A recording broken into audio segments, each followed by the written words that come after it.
Hello, I'm sorry, I'm moving my window. I am JB, and welcome to Sci-Fi Vision presents Fandom Access, although technically now this is Severed Minds, but welcome if you're here. We appreciate it. We have tonight episode 5 from this week, which is called Trojan's Horse. Also, if you haven't, please make sure that you go to our YouTube page under the live tab. We have, although it was pre-recorded, our interview with Sydney Cole Alexander, who plays Natalie, which has been up now for a couple days. So if you haven't checked that out, please make sure you do. And also, please like and subscribe, as always. And check out scifivision.com as well. And join our Discord if you haven't, because we have watch parties for Severance every week before we do this. And then we've been talking about, I think next week we're going to start at an hour later at 10 instead of 9. So we're not hitting everybody else's live streams, and hopefully that'll help a bit. And also for anybody who watches it tomorrow night at 10:30, we have our Yellow Jackets live stream for the first time. So please check that out as well. All right. Okay, so we'll bump an hour late next week and see if people find it. They can cover other people's streams and our stream and not have to choose. We don't have to choose. We want you to do it all, right? Yeah. We want you to watch all of them. So so we'll be an hour later, and the watch party will be at 9 instead of 8 as well. But all right. Well, Kara, what did you? Why I'm retweeting about tonight? So hopefully we get more people. I forgot to retweet it. What did you think of tonight or this week's episode? I thought it was pretty good. So first off, I want to apologize if I look squirrely. Jamie knows I had some surgery on my eye today. On this side. It went well, and it was easy at least. I was going to say, I can't even tell. You can't even tell. Well, what squirrely? She said no contact, so I'm wearing one contact right now on this side. Does that make you dizzy? Well, I just didn't want to wear my glasses, which also just wondered.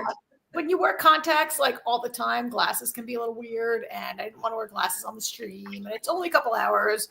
I will say, people out there, if you think anything weird is going on with your eye, just go right to the doctor. My doctor was like, "Wow, this is an emergency. You need surgery immediately right now, surgery." And hey, it's Michael. Yeah. If you could use any for surgery, just like in the show, that woman used any for childbirth, right? For childbirth, yeah, right. Although I gotta say, let me tell you, having somebody put a laser in your eye was like really probably not fun. Let me tell you, it was no worse than my average visit to the dentist to get my teeth cleaned. Oh, really? Great. I think it would freak me out. I think having something coming at my eye. It freaked me out. She numbed it. It didn't freak me out as much as maybe losing my eyesight because I didn't take care of it, right? So that's a good don't mess with your eyes. And if you're over 50 like I am, jump on it. But anyway, so if my eye just goes, woo, that's why. I thought it was a pretty good episode. I thought it was a little, it wasn't, so we just had a really dramatic episode last week. And so this felt a little less like full, but because we didn't get the full impact of, we didn't get the whole reverberations of what's going to happen with Irving being missing and with the whole thing with Helena/Helly. Like it just, it just wasn't as big a payoff, but I think that might be coming. And we had I really want to talk about some of it. I really want to talk about Dylan. I really want to talk about Rickon and Devin also. I know we're going to talk a lot about Mark and Helly, but I just feel like there was a whole bunch of other stuff around it. Yeah, there was. I agree with what you're saying. Like last week was such a big episode. The thing that's funny is so many people seem to not like that episode as much. So I don't know. Hopefully people enjoyed this one. But yeah, we finally last week. Well, it was a departure, right? And so it's always going to have mixed reactions. Yeah, but today in this one we get to see the fallout. Let's see. Michael says, I like having grounded episodes in between wild episodes. I miss season 1 Mark S sometimes. Yeah, I miss sometimes some of Mark S's humor. He's definitely more, until he's yelling at Milchek at the end, he's more subdued in this one. Mark S didn't really talk that much in this episode. I noticed when there was a lot of other people talking, he was really kind of quiet. I mean, I guess he's absorbing, like, it only just now because he realized that he slept with Helena and not Helly. And Mark S was kind of a jerk to his friends, but he's reacting, and he was pretty quiet, right? Yeah. And it flips. I just want to, before we get into it, wanted to go on what David's saying, that Outie Mark was pretending to be Any Mark in episode 4 and 5. I think this has been sort of, the more I'm reading things, a bit of contention among people. And I did want to ask you what you thought about the last scene with him and Milchek, which kind of has to do with this, because I think people think different things. Now, I think he definitely, obviously, in the last episode, flipped over to Outie Mark when he saw his wife. But I took it that he just kind of flipped back and forth, I guess, like sort of flickered, I'd say, kind of like Petey did.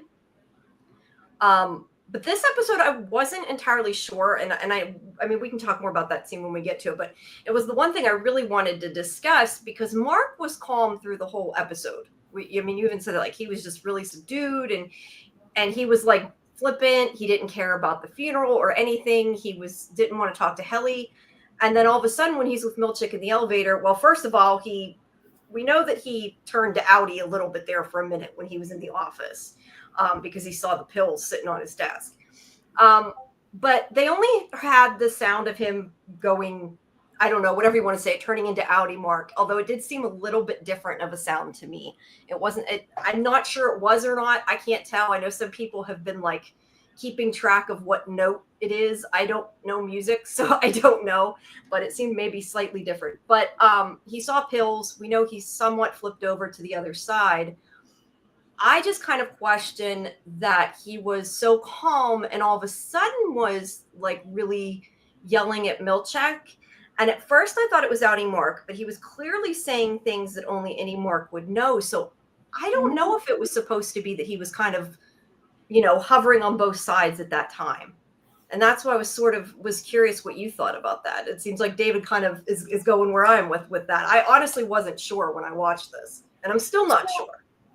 I mean, to say that Outie Mark was pretending to be Any Mark in 4 and 5, like, I don't know about that. I don't know about 4. Is that saying, like, when Mark had that, when he's having sex with Helen and he has that flick to Miss Casey, does that mean he's totally...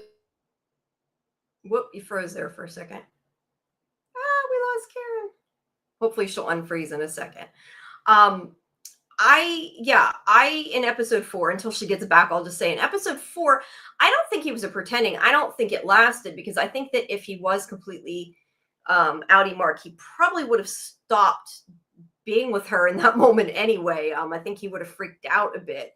So I feel like that was just sort of like experiencing both and not even quite there, not quite sure. But this episode, I really am not sure if he was sort of, like I said, I felt almost like he was straddling both sides and kind of was in both places at once, maybe a little bit, because he seemed to know what was going on as Any Mark, but I don't know, he kind of sounded like Outie Mark a little bit. So yeah, I don't know. I'm curious what Karen thinks when she comes back. We'll see. Let's see, the conversation in episode 5. Oh, there you go. You're back on. There we go. You're unfroze. We'll get to the rest of his question. Now you tell me what you thought, because I started talking and froze. I thought it was kind of intermittent flashes, kind of like Petey. I agree with you. Like, I don't think that Mark flicked and was the Outie the whole time until episode 5, and then he might have flicked back when we saw the another like picture of Gemma. I think it's not. I think he just had a flash and a vision, and I think he's been Any Mark most of this time. Yeah, I just wasn't sure after the elevator conversation. That was what kind of threw me and made me feel like maybe he was both places at once, and kind of just because I think that if he woke up as Outie Mark when he was having sex with Helena, I think he would have flipped out and stopped. Or, at least would have been upset. I mean, he's still with his wife. He's still grieving. I think that he would have, if he completely went to Outie Mark, would have reacted a lot different. So I definitely think it would have flipped back and forth. So we saw Outie Mark say to Dr. Ragabi, "When can we try again?" right? Yeah. So at least Outie Mark is not united with Any Mark. I mean, maybe Davidson that Any Mark is having Outie Mark's memories. I mean, Dr. Agabi says that, like when Outie Mark says like it's not working, Dr. Agabi says, well, maybe Any Mark is working, right? Yeah, because So he doesn't know. I get it, David. It's totally possible that Any Mark is experiencing a different kind of consciousness. Yeah, that's what I said. It's almost to me like maybe he's sort of in both a little bit. Just in that scene, I felt like maybe. And like I said, I really honestly don't know because I did not feel like that the first time I saw it. I felt like it watching it today. I was thinking about it when I rewatched it. So yeah, it's interesting. I do like to watch it twice. I've only watched this episode once because sorry, I had to get a laser in my eye today. That's okay. So I normally I've only seen it what 5 times I think now. Yeah, I normally would have watched it again today, but I didn't have. Well, I've had a lot of watch parties this week, so I've seen it quite a few times. But no, I did not think that until this time. So I don't know. I felt different this time. I mean, we're going to talk about this, but David has David's pretty convinced based on your comments. Yeah. The conversation with his sister, he was definitely lying to his sister. But I took it that he's not telling his sister that he's going through a reintegration because he doesn't want to freak her out and he doesn't want her to know what's going on. Yeah. She would not accept that. Yeah. David definitely thinks that he's playing it. And I don't know. I mean, I really don't know. He goes on, I was going to put also, he was undercover and she said they'll be watching depending on how dumb he played it and how dumb he played Any Mark in the retreat and at the office the next day. See, I took that as just watching when she was going in and out of the house. Like he meant they were watching the house. I thought so too. I mean, I think Just Me has a really good comment. What's the point of Outie Mark sleeping with Helena? Like, why would he do that? Like if he was in the tent, he was the Outie. And he, we've talked so much about how he's so upset and still devoted to his wife, even though she's deceased. That was kind of my point. Like, why would Outie Mark have sex with Helena? Like, I like it, Just Me. Like, I get it. What is the? I like David's theories also. I like them all, but really, why would he do that? Yeah, I don't know. Like I said, really not sure about episode 5 yet. I am waiting to see, I guess, how I feel next week. Because I don't know. I was surprised. I thought that this time. Because like I said, I've seen it like I think 5 times now. And I only thought that this time. So I don't know. I think I don't know. I'm not, like I said, I'm not sure how I feel, to be honest about it yet. Let me get my pictures up here so we can start going a bit in order. And we'll get to everybody's comments. We're just kind of, we want to at least get some semblance of knowing. We're just jumping around a little bit right now. Yeah, so we know where we're at a little bit. And then let me see, present, share screen, where'd it go? Oh man, see, I'm in Chrome. I had to switch to Chrome to get the dang background to work, so it's a little different. There we go. It's still working. So it's all good. Oh, this was so cool at the beginning. All my junk in the background coming up behind my chair. So let's start by talking about this opening. Now, there were a lot of theories on this. I stayed quiet until I realized that it was an Internet Movie Database and people already could figure it out. So it wasn't me saying anything. But a lot of people on Thursday night thought that this was potentially Petey in this scene. Really? I don't think that looks like... I didn't think it was Petey either, but to be fair, I've met that actor. So to me, like, I don't know, it didn't make me think of him. But it's, there was a lot of conversation about this. I know in the one chat, people were saying maybe it was Ben Stiller, which would have been really cool. But no, it's an actor, Robbie Benson, because it is in the Internet Movie Database. Not like the Robbie Benson from the 80s. Yeah, like the Robbie Benson. I mean, I don't necessarily know him, but I sort of recognized him. I just didn't know, I didn't know from where. But yeah, as far as I know, the one from the 80s. So yeah, but my point out of all that was, it's interesting to me that they show him going into this place and we don't see his face. And I guess that is why people assumed he was somebody we knew, because why are they hiding his face? Which I do think is odd. And I'm curious why you think they would be. Let me move my window here. Are you frozen or are you just thinking? Oh no, we lost Karen again. Sorry, guys. Well, let me ask you then, you guys in the chat, why do you think that they would? But yeah, David says building hype. Yeah, it could be building hype. That's a good point. I don't know. It just usually whenever you don't see something, you assume it's important. I mean, it was definitely a cool entrance. And maybe it's because like Karen said, if he's somebody that's popular in the 80s, maybe they wanted it to be a surprise. I don't know. But it's definitely online that it's him. And yeah, just list him like, or like Just Me says, like, list him as doctor. Do you need me to add you? I don't know if you needed me to, whoop. I did it and then you did it and then I'll let you do it. So that way you don't double. You're talking and you're not going anywhere. Do you want me to add you?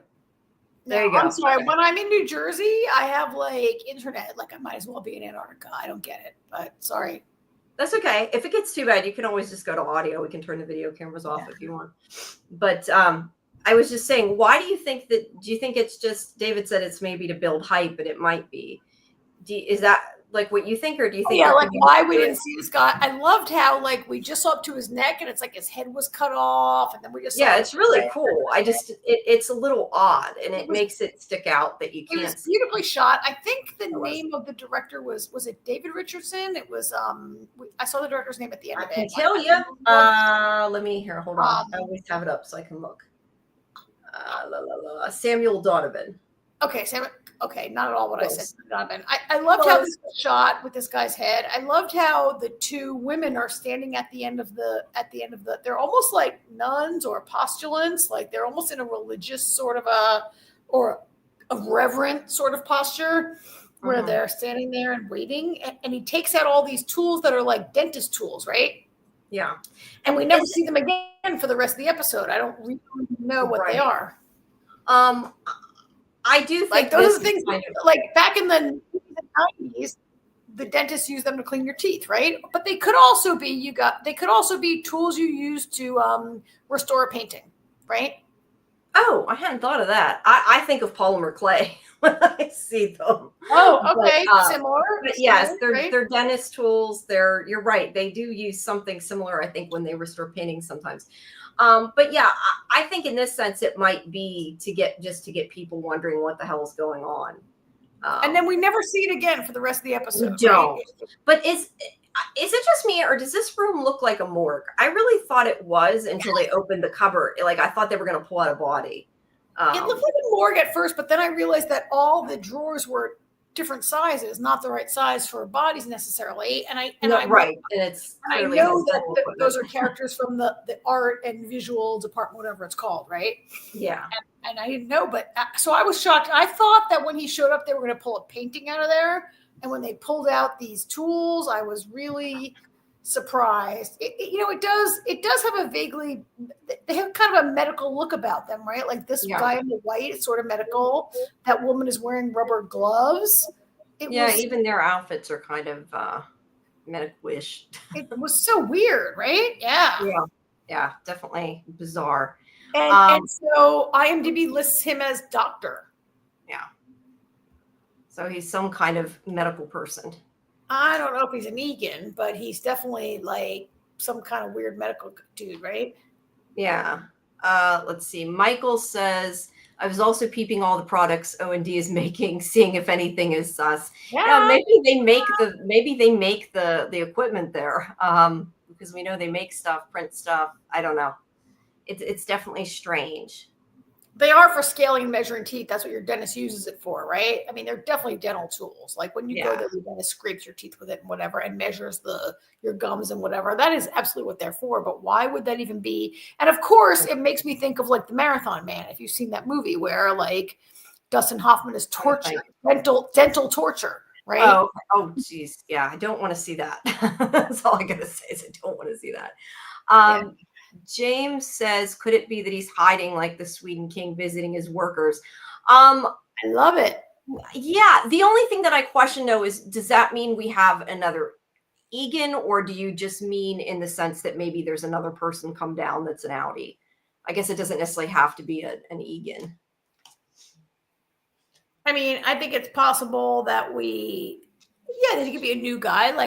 Like we're in season 3. We think this will go. What are they saying? Like 5 seasons or whatever, right? Yeah, I think I had heard somewhere they were saying maybe 5.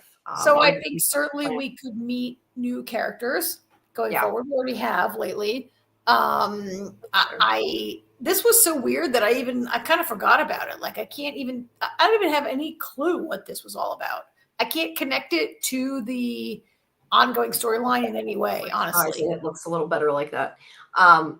Yeah, it's definitely an odd thing out of place. And I think that that's on purpose, but it's hard to tell what's going on. And again, we have so many reflections in this show. I don't know that it necessarily means anything there, but it looks cool. And I wouldn't even really I mean, this scene has a different feeling because of that lady who used to work with Bert. Is her name Rebecca? The lady who's worked with Bert. No. Now that you said that, I'll never remember her name. No, somebody in the chat know her name. That lady who used to work with Bert. Felicia.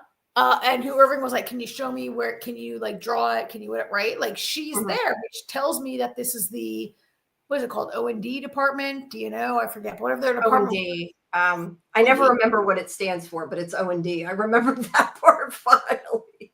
Which makes this even more crazy. Like those are, okay, look at them. Those are like, yeah.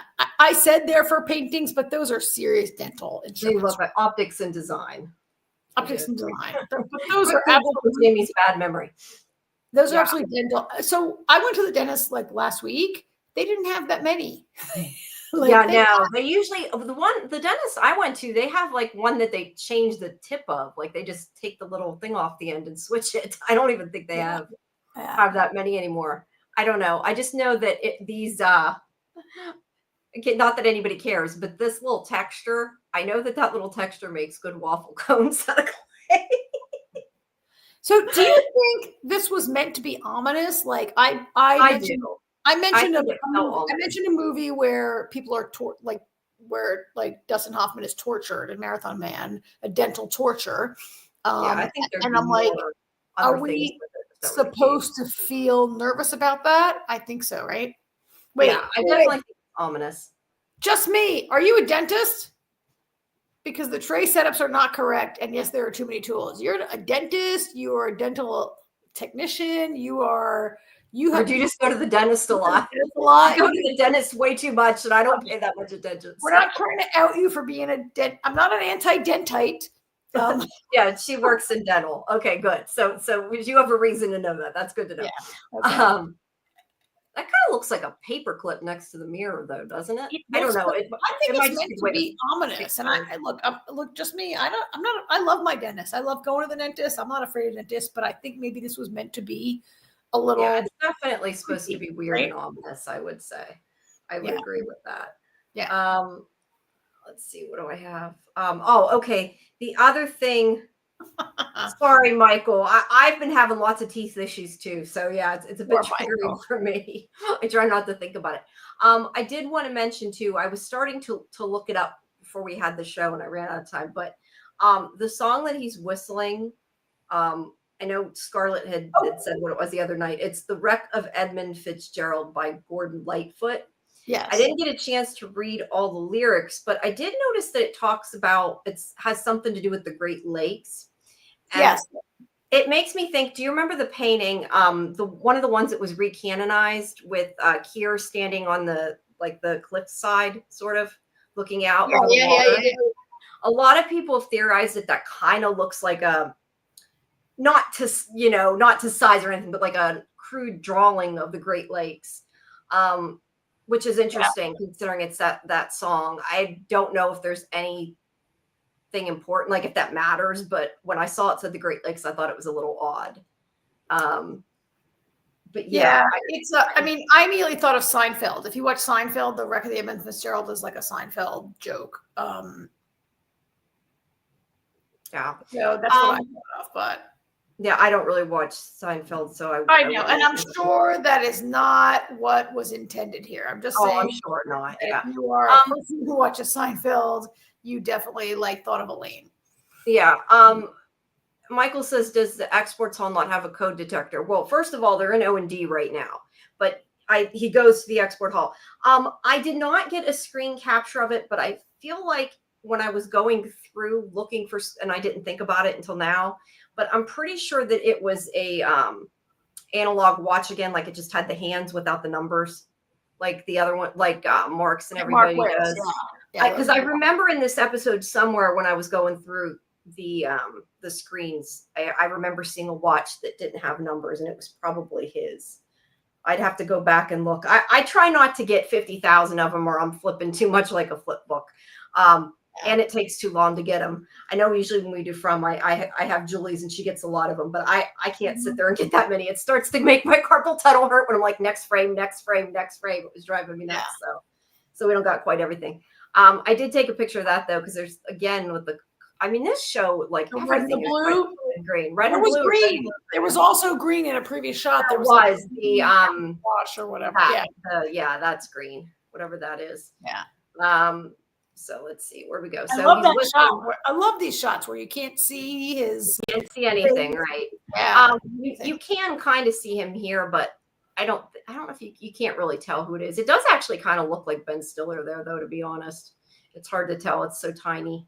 But we are to assume that I'm assuming that this is the testing floor / exports hall, because it does have just the down that we're seeing. I don't know. And to be fair, all elevators only show the direction they're going when they're going, and I know that, but the way they show it makes me think it's definitely. And Jamie, like, is it the exports hall testing floor? I think it's the elevator to the exports hall. The testing well, technically, yeah, but the point is the hallway's dark, so I'm assuming black, that's what it's all black with that pointing down black light. ball down arrow. We're to assume that. Yeah, that would be what I would say. Yeah. So let's see now. We go to Mark again with the blue. I'm not sure why there's like a yellow pill. It seems odd to me that they have like white and black, I get, but with the way everything's colored, like, why is there a random yellow pill? There are other colors. I know there are, but it's down there. There are other colors, and I know, but it just stood out to me. There's also a white pill. Why did you say? Why is there a white pill? Well, no, but I mean, white and black is kind of like, I don't know. Well, I guess that's kind of a neutrally color. I don't know. It just stood out to me. I'm like, why is there a yellowish pill? But I took a picture of that. So Mark is talking to Devin, and this is down that rabbit hole, Jamie. Yeah. Once you're down that rabbit hole, it's all you notice. So he's lying to. Well, she does ask about his eyeballs, about trying to burn the image on, and he says he can't get it to last. But he's completely lying to her. Oh my God! I was talking to my eye doctor about that today. When I went to have laser surgery. When I had laser surgery on my eye, I said, like, oh, do you watch Severance? Oh, this guy's trying to burn it into his eye. And she's like, yeah, that won't work. She's like, I just put a laser in your eye for 10 straight minutes, and it's going to be gone in like 8 minutes. It's going to be gone in 5 or 10 minutes. And she's right. Like, she shot a laser. She put the brightest light in the eye for like 30 minutes. And in 10 minutes, it would be bad if you could burn an image on your retina. It would be bad. The only thing that I would say would be similar to that is maybe if you looked at the sun, you could, but you don't want to do that. Well, the sun is like a totally different kind of light. That's like not the same thing. She was like, yeah. She's like, I don't watch that show, but are you kidding me? That'll never work. Like, well, it's not working for him. Yeah. But the point is, he doesn't tell her what he's doing. He just says that his innie fell on her down off a rope or something because he was wet. Do you have a picture of that little shot of pineapple juice or whatever he was drinking? Oh my God, what the hell is that? It is like, looks like the most disgusting gunk. You know what it looks like? I thought it looks like no. It looks like egg drop soup. I think it looks like just like it looks like soup soup to me. Yeah. But yeah, I don't know. It makes me think of the story last week with it's not quite the right color, but it makes me think of that. So I thought it was egg drop soup. But yeah, it kind of looks like there's noodles or something in it. It's really gross looking, whatever it is. Yep. So for a split second, I thought it was weird, like Severance cure stuff. But then I immediately thought, oh no, that's what the doctor is giving him for his reintegration, maybe. Yeah, it's some kind of medicine, I assume, like the pills. Yeah. Now, I just want to say, though, one, I'm not sure why they gave him the excuse of his innie fell off a rope because he was wet. That's like a weird excuse. I don't know about that. But Did you say he fell through the ice? He fell in a creek? Like he fell off a rope? He said something. Yeah, saying he fell in the creek or tripped or something would have made more sense. So do you think that there's more to why he's lying to his sister? I think he just, I don't know, either doesn't want her to worry or just isn't ready to. I don't know that it's super important. I just, since David had mentioned it earlier about him lying. I mean, I think that, okay, whether or not he was in your rowdy mark, which I don't necessarily agree with that, but when he left the retreat, they would have given him an excuse. And why would he not parrot that excuse, which is he fell off a rope? I don't know, doing a ropes course in the winter in the snow. It makes no sense whatsoever. But no, he was all wet. I mean, the fact that he's not telling her he's taking this medicine and he's reintegrating is what I mean. He's not telling her. Oh, why would he tell Devin that? Devin will have a shit fit. She'll never support it. She'll go insane. That's why he's not telling her. What I think he's trying to protect her. Yeah, I think he just thinks she'll worry or she'll try to talk him out of it or yeah. So yeah. All right. So he looks at that gunk. Do you notice that he has nothing else in his refrigerator at all? Like, does the man not eat? Like, I guess. Well, he isn't a bachelor. He was married, but now he's a bachelor. So I don't know. But he makes this face and he smells it, and he's got like this ew face, and he takes it anyway, which is I don't know. To me, it almost looked like some kind of gross or something. Yeah, it's disgusting. Whatever it is, let's just put it that way. But Ragavi comes in and lost where I was. Let's see. Ragavi's like living in the basement now. Yeah, and she tells me he has to get his dryer fixed, and he's like, "Well, you could just not stay here." But she seems to think that there's probably people watching her if she keeps going in and out, and he wants to. I think she's right. I think she's probably is right. Yeah, she probably is right. And he wants to do the reintegration again. He wants to, do more. And because he hasn't remembered. The thing that I think is interesting, though, that he says he hasn't. Well, no, I guess he doesn't remember anything till the end of the episode, does he? Outie Mark doesn't. No, he doesn't. So that's accurate. But she's like, maybe any Mark does, which, obviously he has. So, and probably is implying he'll remember more. Just me says it reminds her of sauerkraut. That sounds even more gross. Drinking sauerkraut. I don't know. Oh, the shots. Yeah. So yeah, she's living in the basement. Now it's back. I love Ragavi being in his house. I think it's great. Yeah, it's funny too. There's a really like her, and I like her, and I like them when they interact. I think those are good scenes. She's funny. I want to see more of the reintegration though, period. But I think everybody does. I think they can't do it too fast, and we know with Petey it didn't go super fast either. So okay, so Jamie, you now, because of you and you're like the cars and the symmetry and blah blah blah. Yeah. Now every time I see these shots, I'm like, oh, Jamie, do I see any cars parked there? Do I see any driveway? I don't see cars, but I see symmetry and reflection, definitely. I think I got the cars in the next picture. In one of these pictures, I have cars. But no, it might be later. It's when Mark gets these were great shots also. Yeah, of her walking. Whoever that is. We don't know who that is. Well, I think it's Helena because it shows her closer up and her hair is the same. So I think it was supposed to be her. Maybe, yeah. I mean, you can't tell for sure, but it looks like it. So she goes into the office.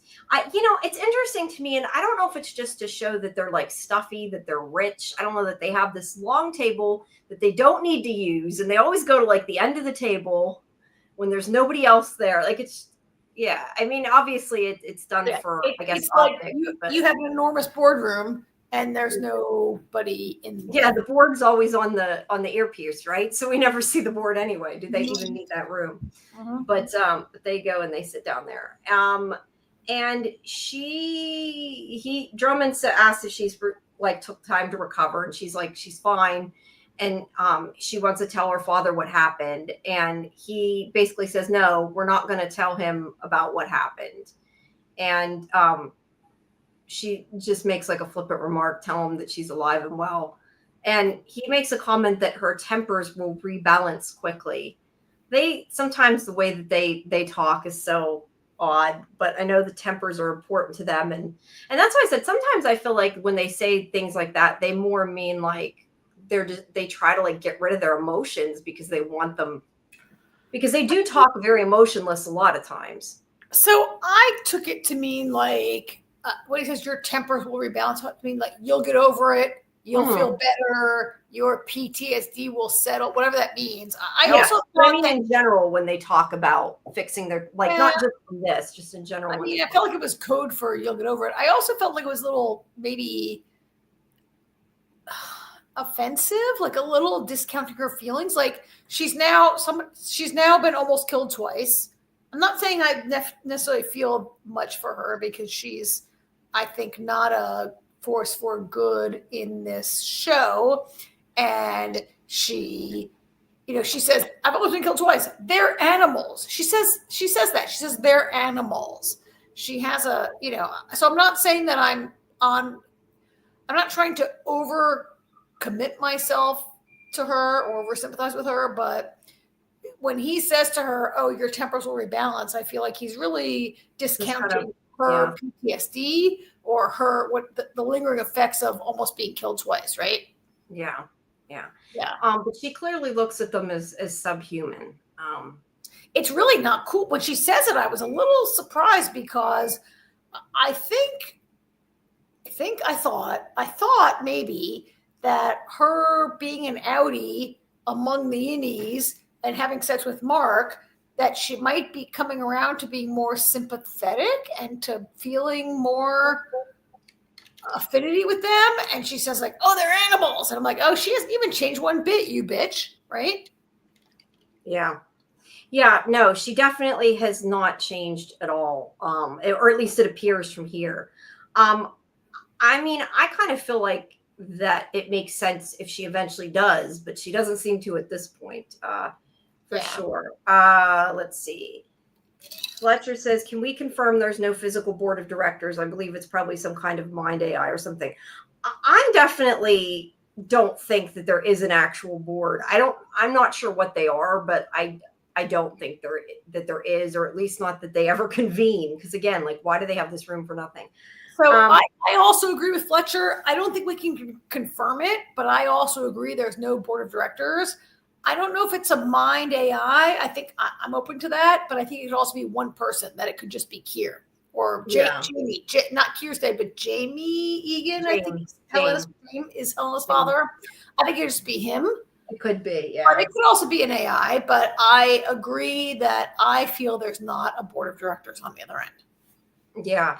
And I just want to comment because I told you this, I mentioned this during our interview with Sydney. And by the way, guys, again, if you didn't see the interview with the woman who plays Natalie, Sydney, watch it on our channel later. Well, wait, let's answer that first. If there was a board, wouldn't we see them having a meeting with them? Yes, we never see them. We definitely never see them. But somebody was doing, well, I should say not somebody, because lots of people do, even I do, but I didn't this time. But Dieter Egan anagrams AI generated, which is interesting. I'm not sure that means that's the case, but it's an interesting thing that it actually anagrams to something perfectly. Yeah. So yeah, it could be. I mean, they are like doubles in that episode, so it's hard to tell. But anyway, back to what I was saying. Can we go to Michael for the scene now? Like, I thought Helena had more power than she does because it seems like she's being controlled too. Like, this is another scene. Like, this is maybe the second scene. Like, there was the whole like fetid moppet thing where he was really kind of mean to her. And I think in this scene, she seems to like, she says like, does my father know? Like, that, can I talk to my father? I feel like she tried to show a little authority and these two shoved it right back at her, right? And we're like, he doesn't need to know. We decided he doesn't need to know. Yeah, it's very clear she doesn't have the authority we thought. It also sounds like she can't even just see her father if she wants to. That maybe she has to make an appointment. Who knows? I noticed the reflection on the back window. I didn't notice that they even have a reflection above them. That looks really cool. The reflection of the above them, of them. I just mean like you can tell. Oh, up in the ceiling. Yeah, I didn't see it. Yeah. Can I say I thought her hair looked great in this scene also, which is, look, it's the same hair as Helena Helly, and she's always got it down, but having it little back in that little chignon, I thought she looked really good in this. Yeah, it's more Helena because it's like more restricted kind of. Yeah. Let's see. Michael says, was he mean to her because he thought she was still in her innie?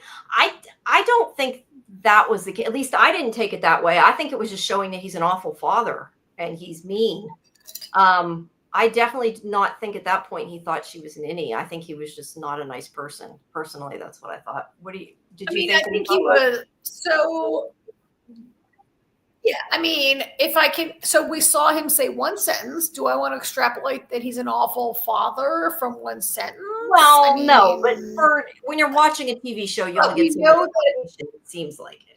Yeah, and we know that it's basically a cult, and they revere their ancestors, and I think that, yes, I kind of agree with you. I'm inclined to agree. We saw that her father, it's not a warm and fuzzy relationship with her father. He's like a harsh taskmaster. He's forcing her to do this stuff. Forcing her. I don't know. I don't think he's forcing her. When she previously last season said, "You're not a person" to Helly, and when she in this scene says they're animals, we can talk about this later, but I think she didn't. Did she? Was I hoping she would learn something from her time with the innies and that she would become more sympathetic to them? And did I think that having sex with Mark told me that she was coming around? In the end, she says, they're animals. I mean, of course, it all ended with Irving trying to kill her, and I get that. Yeah. If somebody had tried to kill me twice, maybe I wouldn't. Yeah. I have to wonder though, do you think that even if she was coming around a bit that she could reveal that to them though? Thinking about that, like I'm not. Oh, to these two? You mean like if I don't know that she could really, if her family and everything is so like this was ingrained to her since she's been little, that they're subhuman and everything. I don't know that even if she felt that way, she could necessarily say that, but she was a little harsh, but he did try to kill her. So yeah, I don't know. I mean, Fletcher, I don't think that it's bad parenting plot. I think the Egan family is controlled by Lumen or something on that note. Like they have to sacrifice themselves for the greater good of Lumen. That's interesting because I've always felt like the Egan family is in service to Lumen, that the Egan family and Lumen is the same thing.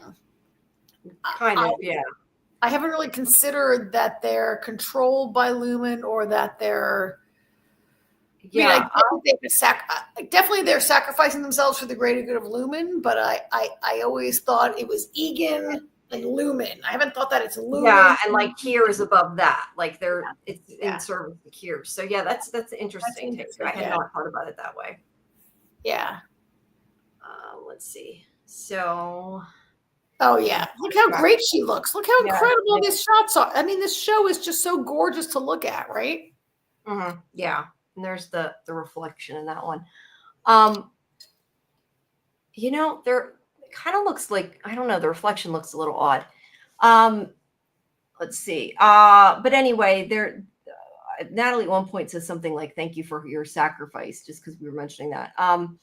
They also say that they can, if she has residual trauma, that's expected and they can arrange another obligement session. Oh yeah, what's an obligement session? They're like, if you have trauma, we can have an obligement session. Yeah, I know.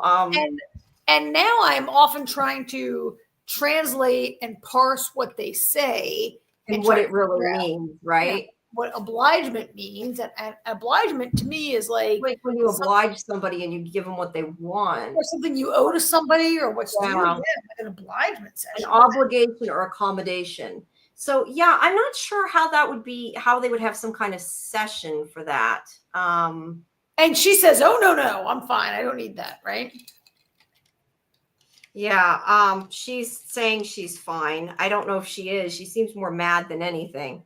And And just to answer Fletcher, keep watching it. It got really good. I'm sorry you didn't like the beginning, but you should keep watching it. You should Fletcher, I couldn't watch the first season. I couldn't get through the first 2 episodes. Just quickly, to be fair, when I first watched Yellow Jackets, I did not like it. And then I watched it because everybody who kept telling me to watch it. And I really liked it once I saw it. So the very beginning, once you get past it, I really liked it. But this season, I don't know. I enjoyed this season so far. So where's that? Okay. So the other thing is, than the obligement session, which I am curious what that is about, but they talk about how Mark is, we're assuming Mark, they don't actually say that. I think he just says but he says he's at 81%. And we do see later that Mark is at 85% with Cold Harbor. Oh, yeah. So, that means Mark. Yeah. Yeah. So they're really, whatever that is super important to them. And they're saying, he ain't going to work if we don't send Helly down. So that's what we're doing. And she is just going to pretend to be her again. And they're like, no, because it might not work out. So we can't do that. And somebody at some point had pointed out when she says father, he says that she says if her father approves, and he says father encouraged it. Yes. I couldn't tell if he said your father or he just said father. It seems like from the captions he did not. I think he just said father. He didn't say your father or the father. He said father. But previously, when she comes in the room, she says does my father know I'm alive or something like that, right? She says my father, but she says something about my father, and he says no father, whatever. And I was like, wait, what? Is he an Egan? Is he or is it a culty thing? That was really weird, right? Yeah, that was what I was going to say. I'm not sure. It does seem like that. I wonder if people we're going to see some people in the chat maybe have an opinion about that. Michael, he's talking to Michael, not to us. What's Mark's incentive to keep working? Let's come back. We'll answer it too. Come back to that. Yeah. Yeah, I was going to say, I think that is part of it, though, is about his wife. We can come back. Yeah. In that scene where he says no, father says this, I noticed it immediately. And when he said it, and on my closed captioning, which just says father, not the father or your father or anything like that. Yeah. I would think if he was an Egan, they would have given him that last name because he's a man. She could not have an Egan last name and be an Egan because she could have been remarried. But him, I don't know that it means he's literally the father. It could also be a culty thing where you call somebody father who's not your father. If you're close enough into the culture. Yeah, and he's their boss or whatever, high up. Right? Yeah. And thanks, guys. Yes, please like and subscribe to the channel. We appreciate all your support. Fletcher says, I wonder what the R stands for. I kind of wondered, oops, you must have put it on right. I kind of wondered if that was just so they didn't know she was. I don't know that. Would they necessarily think the innies were smart enough to figure that out, though? Maybe she had her middle name. Maybe her middle name is R, and they just chose it. Maybe, or she could have been previously married. They just chose it to, yeah. But anyway, Elena Ricken. Yeah, the only thing is Ricken is his first name. His last name's Hale, so that doesn't work. Yeah. Okay. So anyway, they basically say you're going back whether you like it or not. Yeah. She really didn't want to go back, right? She really did not. Or she wanted to fake it. It's not so much she was willing to go back, but she would have rather been herself.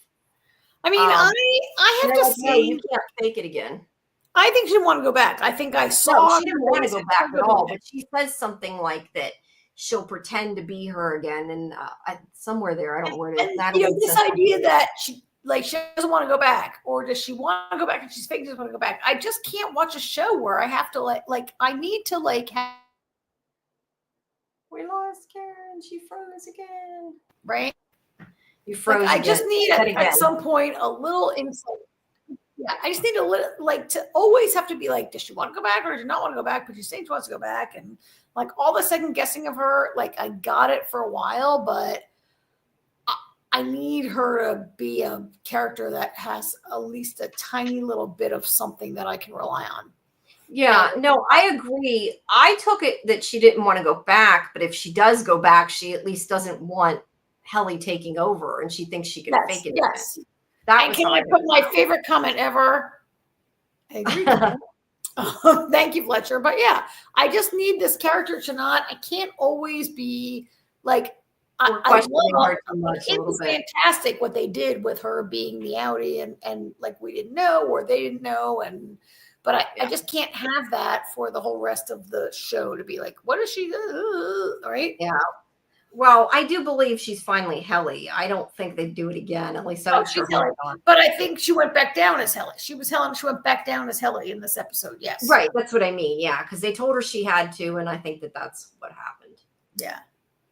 So there she is sitting not happy. Natalie. I like her earrings. That's what I noticed. Her earrings, like you can see. What's that guy's name? Drummond. Yeah. Yeah. Cars, Jamie. About the cars for a minute here. Yeah, no, the old cars and the symmetry. I had to take a picture. So yeah. And it still irritates me. And I will say every week that they made such a big deal about them coming in when nobody was there, and now they don't. Fletcher says, I think Kelly will try to take her life again to bring Irving back to Lumen by the end of the season. Interesting. Maybe. I don't know. I don't know if they'll. I would hope that, I mean, I could be wrong, but I would hope that they would watch her so she doesn't try to kill her again, so nobody does. It's a little bit foreshadowed when, they see if you go back in as Helly, and it'll be fine. She's like, oh, you mean the person who tried to kill me? Like, she brings it up to remind us. I think it's not beyond Helly to try it again, for sure. Yeah. Or her to say, just like Mark refuses to work without Helly, could Helly refuse to work without, you bring Irving back? I have to question, though, would they care? Just like how she had to threaten to kill Helena and they didn't. Well, granted, they could control them a little better then, but I think it's Mark that's important. I think Helly is only important as so far as she's Helena. I don't think the Helly part of her is important to them. I think Helly's important as far as Mark won't work with her. Well, yes, is attracted they need to her because of Mark. But I mean, like, if Helly refuses to do something, I don't think they care. Bring her it Harbor, then Helly can get out. If Helly's like, Mark, I'm not working unless I get XYZ, and then Mark says, okay, give Helly whatever. Like, she has influence with Mark, and that makes her. That's true. That could happen. A factor. Fletcher thinks that Mark is important because he's the perfect one to keep the lineage going. I know a lot of people think she's going to be pregnant. I tend to think no and tend to hope no. No, definitely hope no, not tend to hope no. I don't want to see them go there. I mean, I can't say that it doesn't make sense, but I know you're going there. Out. If it makes it work better, turn off your video or something, you can. I don't know if it'll make a difference, but if you want to turn off your video. I can turn off my video and see what happens. I think that I'm not totally down with the whole pregnancy story. I'm not totally down. I'm not at all down with this whole pregnancy storyline. I understand why people are into it. I'm not saying that you guys are wrong. I'm saying that I just don't see it yet. Go ahead. I was just going to say, like he's saying about the baby Egan, I definitely agree that there's things that make me think it's a possibility. I just don't like that storyline, and I don't want to say it doesn't make sense because I do see things like in the opening credits that makes me wonder, but I hope that they're not going there because that to me is because you saw a bunch of babies in the storyline crawling around. And yes, and I don't know. That to me would not be as interesting, and I don't see it happening. But I mean, if it does, it would be probably pretty far in the future, so we wouldn't know anyway. So, yeah, I don't know. I just hope not, personally. I think those babies are maybe foreshadowing a little too much. They're not maybe a red herring, and I just think that I don't really see any. Yeah. Well, I mean, the person who made the credits didn't necessarily be given any information. They were just told to put babies in because he liked yes. babies. So it's kind of hard to tell. And I'm not sure I see Helly really like having a mission to get pregnant. Like we didn't see like her get instructions to. I mean, I've always felt like for the last few episodes, not that long, or this season or whenever, I felt like Helly's interest in Mark is not a order from her family or her culture or father. It's not an order to get pregnant. I felt like her interest in Mark was almost a little like a side thing or subversive or not allowed. I don't know why I think that. I mean, there's nothing on the screen to make me think that. But well, I mean, we talked about before that it seems like maybe I mean, I kind of agreed back then that I looked at it that Helly was more able to do what she wanted, and it seemed like maybe she wasn't able to have that. So that's kind of how I looked at it. So yeah, I never felt like it was because of trying to have a baby or anything. I think that she liked maybe the idea that she could just be it isn't herself, but that Helly could be herself, and maybe was jealous of the fact she could be herself. But I don't know. I'm feeling a little bit differently about it. I feel like after watching this, I feel like purely when Helena says like they're animals, and the previous thing she said and the way they, we've had some conversations. Sorry. I'm just laughing at Michael. He says the twist is at Mark's essence. Yeah, that I'm down for. Let's go with that. I mean, I'm feeling some things about the way she says like they're not people. She later said they're animals. The idea that, we've seen the idea about the use of labor. We've talked a lot about like the outsourcing of labor and not having to experience it. And I feel like maybe there's we talked last week a lot about consent and about Helly and Mark having sex and who consented and who didn't. And I'm feeling a little more this week about Helly using Mark in a way that I maybe hadn't, like we previously thought about her maybe being attracted to or in love with him. And now I'm feeling like she's like, did she see that Mark was attracted to Helly so she could have sex and not, I don't know. I feel like her having sex with Mark is maybe a more unequal and abusive or taking advantage of kind of a thing, right? Yeah, and I guess the question is, like before, I thought maybe she was attracted to him, and like I said, maybe she couldn't do whatever she wanted, so maybe she wanted to sleep with him. But it more seems like the reason she slept with him was to control him, to get him, to give him. I don't know, and it makes it worse. Mark and Helly, to get Mark to feel a certain way about Helly and get him under control, or even just because like I can have sex with a guy and he'll never know about it, and I can just like do this and like in a very like callous and rapey kind of a way, right? Like I'm not really sure. I need another episode to get down with it, but yeah. And Fletcher says, I think Helena was jealous of Heliar's relationship with Mark, and that's why she switched her. And see, that's kind of what I was meaning. Like in the beginning, I thought that she was jealous of the relationship, the way now I said from the beginning, I do think she was watching that video because she was trying to copy Helly. But during those scenes, it made me feel like she liked Mark, was attracted to Mark, was using it as a way like to get close to him. But that's what I said. Now I feel more like she was using alone outside Lumen. Yeah. But I don't know. Yeah, now I feel like it wasn't for that reason, unless she's just lying to Drummond and Natalie. I definitely agree with Fletcher last week, but after watching this week, I kind of feel like, was it all? Yeah. Oh, did we lose you again? Karen needs to get her Wi-Fi fixed. Yeah. I don't know. Like I said, I felt like that before, but same kind of thing. I think after this episode, I feel like it was more a power play. It was about getting Mark to open up to her, get her to find out what was really going on at Lumen, to get Mark, maybe even to get him to finish the file. I don't know. Yeah, the man in yellow got Karen. Yeah, she'll be back. I thought she took off the video. I thought it would help. I guess it didn't. But we'll just wait for her. But I can go through the pictures a little bit here. Mark's going to work. Whoa. Oh, okay. It showed it in between. I'm sorry. I was thinking I went back. I didn't. It just showed it in between. but it is important that we found out that Helena, and I forget which one of you said that earlier, that she doesn't have as much power. She definitely doesn't have as much power as I thought she did. And it's kind of interesting that they outvote her, outrank her, whatever. Hello again. Hi, sorry. That's okay.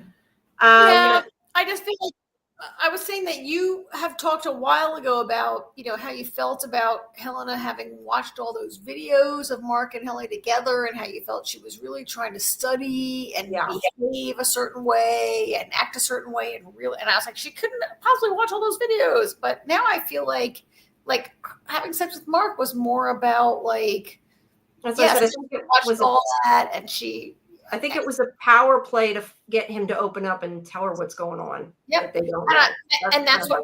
And I think this episode kind of revealed that when she's up there in the boardroom. But now, yeah, I didn't feel like that before. She definitely did not expect they would send her in. She seemed genuinely shocked that they were going to make her go back down, right? Yeah, that's what I said. They outvoted. Well, I guess her father outvoted her. I mean, they're trying to say it was her father's idea. Now, that is the other question. Do you think that it really was her father's idea and they told him, or are they just saying that, or is the board that we don't know what the board is forcing the issue? I don't know, but she definitely doesn't have as much power as I thought she had. I think I'm not sure I ever thought she had that much power. I think I always thought her father was in control. Well, no, I thought her father was in control, but I thought as an Egan, she also had control. Yes. Okay. Yes. This episode, they're just kind of like, no, you're doing what we tell That's you. fair. I thought maybe she had control over them. Yes, I thought maybe she had some powers in Egan, and she clearly has none. And she's like, I don't want to go back in. And they're like, too bad. Your father says this. Your father says that. I mean, to be fair, her father never speaks. Like, is it possible that these intermediaries are, I mean, it's all very unclear what's happening at the highest levels, right? Yeah. And she's supposed to be, and Fletch says she's a successor. She's learning maybe. I mean, yes. Although I'm not convinced that her father couldn't pull the rug out of under her at the last minute and be like, oh, you're not my successor. Let me appoint Jamie instead or whoever, right? Or Drummond or Natalie or whoever. Like, yeah, especially the way he treats her. Sometimes I wonder if it's just like a female thing. Do you sometimes I wonder the whole, sorry, what? Here's the thing, the way he treats her. You've seen him speak to her once. Yeah, I know. The way he treats her is not a real thing. The way these people communicate through them that he's speaking to her is there's a very weird thing. Like she's distant. Yeah. We don't really see her hang out with her dad. There's a distance kind of thing going on. No, right? I think in the scene we seen when he talked to her and called her a fetid moppet, though, he seemed like he was a very cold, he did mean person. You're right. We don't really know, but going by the information we have, I agree with you. I kind of wondered the way he acted. If, like, we talk about successors, I kind of wonder if it's just because she's a female, like she isn't his son, she's his daughter. There has been a female CEO. We saw it. No, there is. I'm just saying, I kind of wonder personally, like I get the opinion that maybe like if she was a man, he wouldn't be like he's being. I don't know. I just feel like he, for whatever reason. Yeah, I'm not sure that's the show I'm watching. No, they haven't showed that. I'm just saying I kind of feel like that. Let's see. Why is her dad so old though, and where is her mom? Yeah, I don't know where her mother is. Yeah, he's a good bit old, looks a good bit older than her. Well, I mean, he'd have to be older to her if he's her father, but I know what you mean. You know what I mean. He looks older than her father. He looks old for her father. And I like Fletcher said her dad is so old because of when he was born. Fletcher also says, I think she's a successor because she's his only child, the only child he has. Yeah. It just made me think of, I guess there's a lot of shows where like when they're their successor and they're not male, they don't want them to be there type of thing. And I just inferred that and felt like that. There was nothing to say that or suggest that. I understand that, but I think there's a lot of shows where the successor, no matter who they are they're going to be pissy. Yeah. Father. The father's always disappointed in the child. No, you're right. You're totally right. So Helena gets on the elevator. Now, I have to say, they did the sound. I was reading apparently, and this is what I was saying earlier. Apparently, the sound of her going in is a little different now. It's a different note. Oh yeah. Again, I don't know music. I can't, tell one note from the other. It sounded to me similar because it was like the elevator, as I said before, like the in and the out sound is kind of different. Yeah. So it definitely sounded like the innie coming on. But if it was a slightly different note, I don't know. Is it just because it's different now? I don't know if it has meaning. I know some people had said, and I don't remember, it was somewhere on Facebook. I think I saw it, and I don't remember who said it. I apologize. But somebody had said that maybe she's still like it's kind of like both of them, and she's seeing what happens, like she's still online or something. Like she's reintegrated? Not reintegrated so much as like she's like Helly is controlling her, but Helena is still there, kind of. And I think they got it from one of the protocols that were on the computer, and there was I think it was open house, I think. So somebody thought like maybe that's what it is. Like we have, the OTC and we have the Glasgow block, and that maybe it's something different, and that's why it has a different note. But again, I don't know music, so I don't know. And yeah, we got to ask Jade Fletcher. Yeah, he would love them. Yeah, I think he'd like the show. He keeps messaging me. Oh, it's in a different group. All right, so Helly comes in, and do we think Miss Cobell was reintegrated? I'm guessing Karen disappeared. That's why I'm. No, I'm here. I'm here. Oh, you are? Okay, you were. I just turned off my eye was itching, and I turned off my thing so I could rub my eye for a minute. No worries, that's fine. So we think Miss Cobell was reintegrated? No, I don't think she was ever severed. No, but I can see why people I hear this theory a lot, and I kind of see why people are maybe saying it, but I don't feel that way personally. I know, because I think she's trying to find the secret of reintegration. Yeah, I think she's too interested in can people be reintegrated, or hiding the fact from Lumen they could be, and figuring things out. Like if she was reintegrated, I don't think she'd need that information. So when Helly comes in, she's like, what the hell is going on? Because we have to remember here that didn't she actually say, "Who the fuck are you?" Something like that, yeah. But for people, in case people don't remember, like Helly, the last thing that happened to Helly was when she went up top to OTC, and I'm saying up top, it isn't really up top, but you know what I mean. When she went into her Audi's body, whatever you want to call it. And then immediately after that, she woke up and she was being drowned. And then it's implied that she was probably taken offline then, because it seems like she doesn't know what happened since then. So, yeah, she's very confused, rightly so. And so she's sitting in front of that sort of new painting that we talked about several episodes ago, where we felt like those are the heads of Irving and Mark, to represent them, yeah. But that's not the head of, the head that's blocked by Miss Wang. That's not held. They're not, whatever. No, they're all male too. That's the revamped painting though that was hung up there. Yes, yeah. It looks like the same painting that was there before, but yeah. I forget now what it was called. The forgiveness of cures. It wasn't forgiveness, but it essentially meant he forgave them. Forgiveness, or it was something like that. Yeah, he forgives his enemies or something like that. It was called. Yeah. Yeah. Miss Wang was so creepy in this episode, right? Like, yeah, she definitely was. She definitely was. Yeah.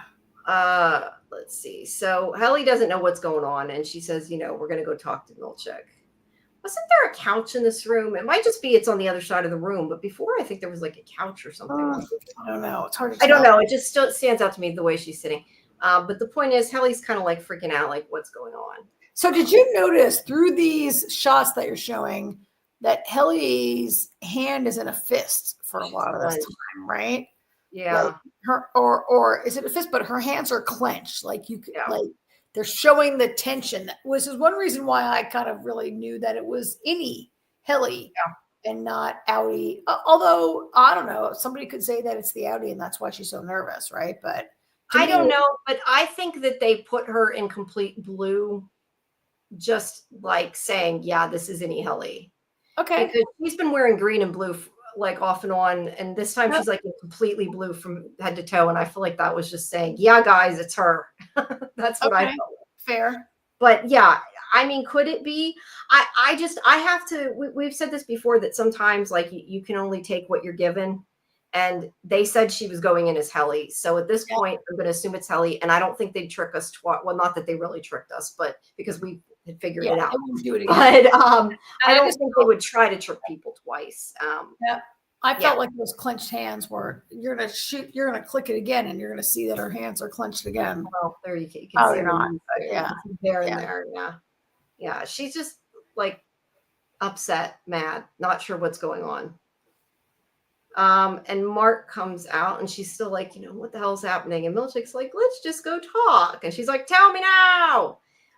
Because she doesn't know what, like I said, she doesn't know at all what's going on. He explains about the Glasgow block and how it allows, and see, we were right about that. I mean, we had discussed this last week that they were suppressing Helena, and they had to be in some kind of severed space. And he said that it allows one's outie.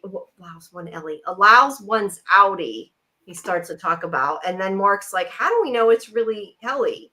And then Dylan starts yelling about Irving. They're kind of all fighting and yelling at once. And he just starts saying about Helena, how she was conducting research. And Helly gets all upset because now she knows that Helena pretended to be her, which she didn't know till this point. I find this scene really interesting because we talk about, okay, Helena says, sorry, I'm always so thirsty. Just ignore my drinking water. Go ahead. Helena, says before, they're not people and that kind of thing. And Helena is always taking or like forcing her to do things, I guess is where I want to look at that, right? Yeah. I find it interesting that she's saying, she took my body. It's not, or at least from Helena's point of view, it's not Helly's body. But I find it interesting that it's almost sort of flipped here. It's almost like Helly took Helena's body at this point to Helena because she didn't want to do it. Yeah. Or usually it's the opposite way. And I feel like they're kind of trying to parallel that. Now it's Helly. It's Helly's in control. And like Helena feels out of control. It's yes, Helly's saying that Helena took her body, but I think Helena feels the same way. We've talked about this a lot. Like, whose body is it? Who has control? Yeah. But I don't think Helena felt like that before. I think now she's maybe seeing a little bit, well, why does she get to be in control? I'm supposed to choose that. You mean Helly saying that? Like Helly? No. Well, no, because Helly's always been an innie, and she's upset. She feels like she took her body because they were she was on the severed floor, I guess, why she did it. In this but scene, I'm saying you mean Helly's saying, why did she control my body? She took my body. No. Helly doesn't understand why. Helly is saying she took her identity. So she feels like even though she's sharing the body, this is her. Helly is saying Helena took over faked my identity and took So kind of like, it's bad enough we share a body, but now she's taking this part. My identity. Yeah. Right. But what I'm saying is I feel like now Helena is also seeing the opposite side of that because Helena has been forced to give her body to Helly.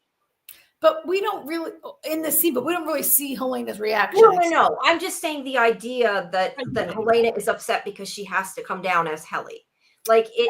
Yes. When they were like, paralleling. And I'm just saying that it's kind of. Sorry, go ahead. When they were in the boardroom and they're like, you got to go back in. And she's like, no, I don't want to. They try to kill me. And they're like, too bad. There's no excuse. There's no other way. Right. You got to go. And she's like, what? So I'm just saying it's kind of paralleling the fact that now Helena is having to give her body up to Helly instead of the other way around. And yes, Helly is upset for the same reason. I was just saying, I think that it's interesting that. All right. I'm sorry. It took me like 12 sentences for you to explain that to me, but I totally get it. You're absolutely right. Yeah. Like Helena had to give up control in a way that she hasn't before. Yes. Every day. Yes. Yes. But now on the other side of it, though, Helly feels like you said, yeah, it's bad enough that they have to share a body, but now she was taking over her part of it too.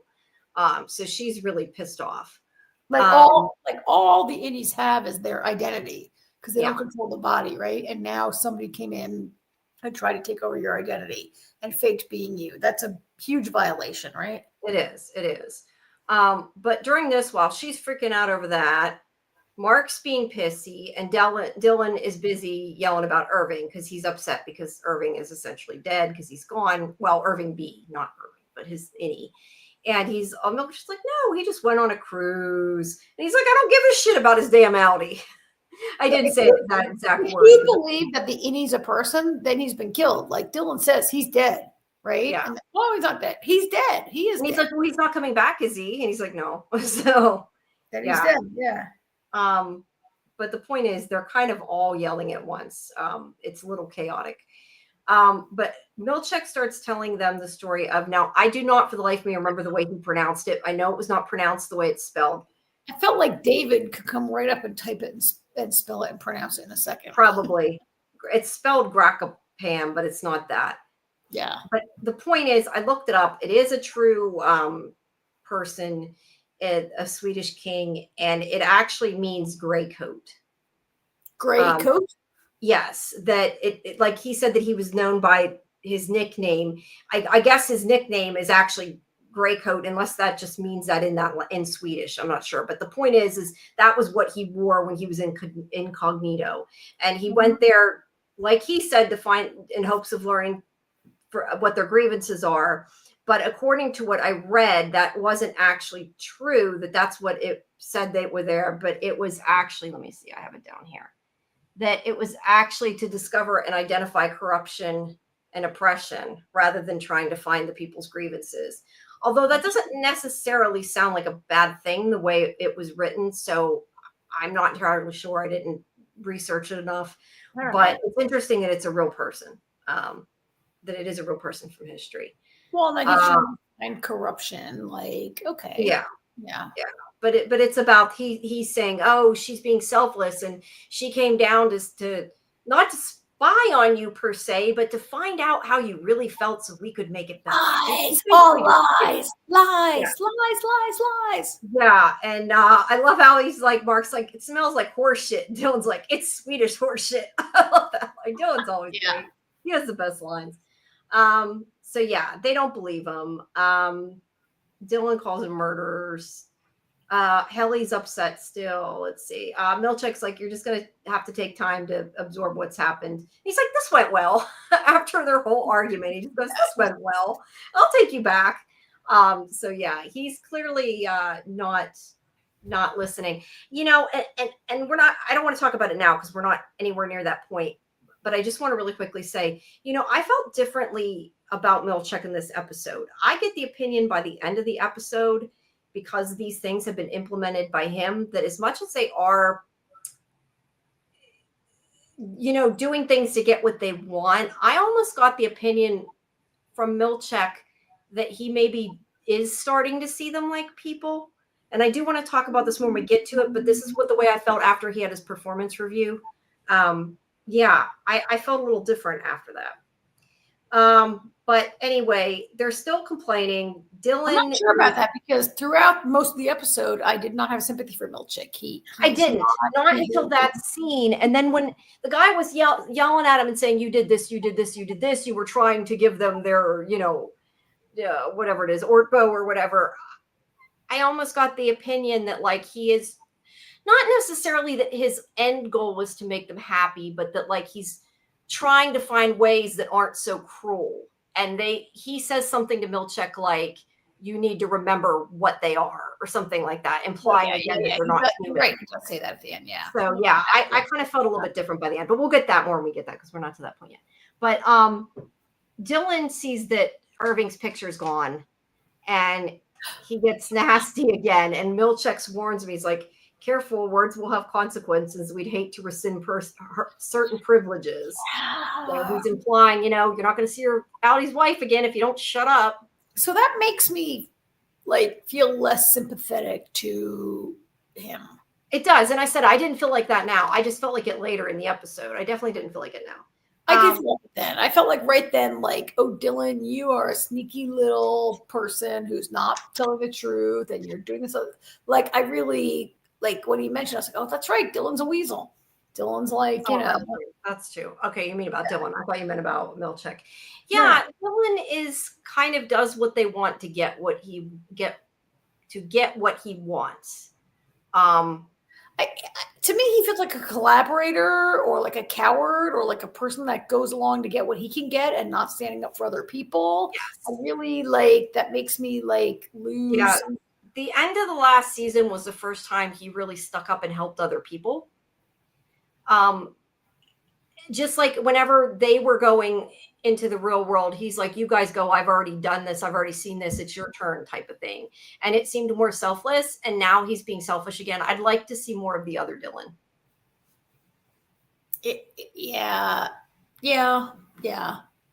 If they're the same guy, he just in this whole episode, like there was more than once where Milchick gives this veiled threat and Dylan like acquiesces, right? And it made me feel bad because only a week ago, where Irving is deleted and Dylan says, "You're right, I should have listened to you," and it's like, so he doesn't listen because he wants to help, but it only goes so far. And then he says, "I should have listened to you." And he goes right back to being his cowardly weasel.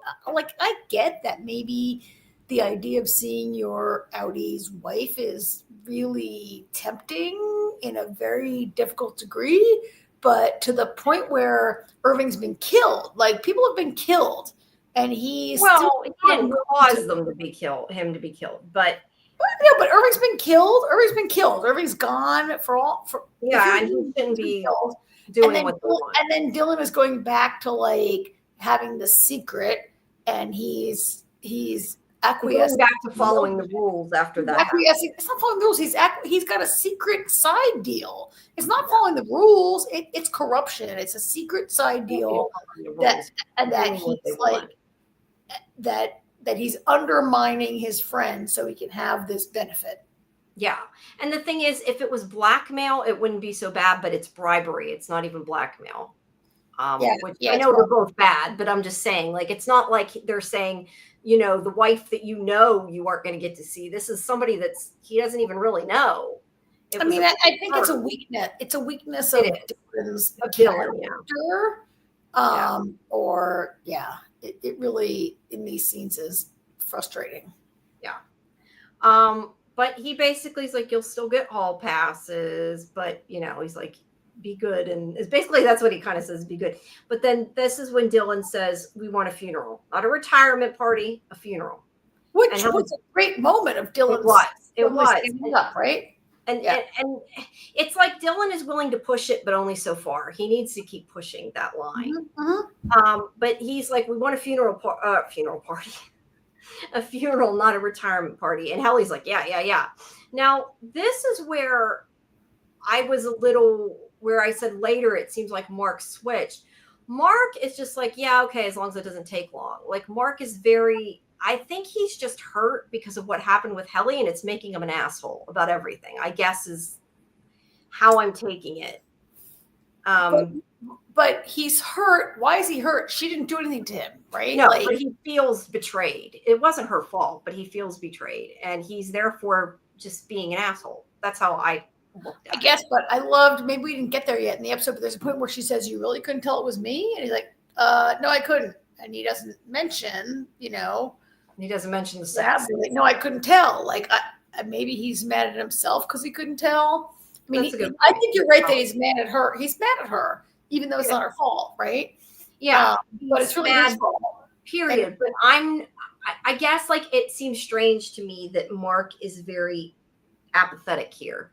Like, he should care about Irving, and he's like, yeah, if it doesn't take time, sure, I got to get back to work. Like, why does he care about the numbers? He never cares about the numbers anymore. Like, he did before, but he hasn't for a long time. And it makes it sound like he's following along and agreeing with Milchick. I don't think he is. I think he's just like not wanting to deal. But it's interesting to me the way that he acts in this scene. I do want to point out one thing, though, and I don't think we're quite to it yet, but I'm going to point it out now because I'm going to forget otherwise. Dylan says something I think it's Dylan says something to him like, why don't you care? He's dead. And he says, he's not dead. He's just not here. Oh, yeah.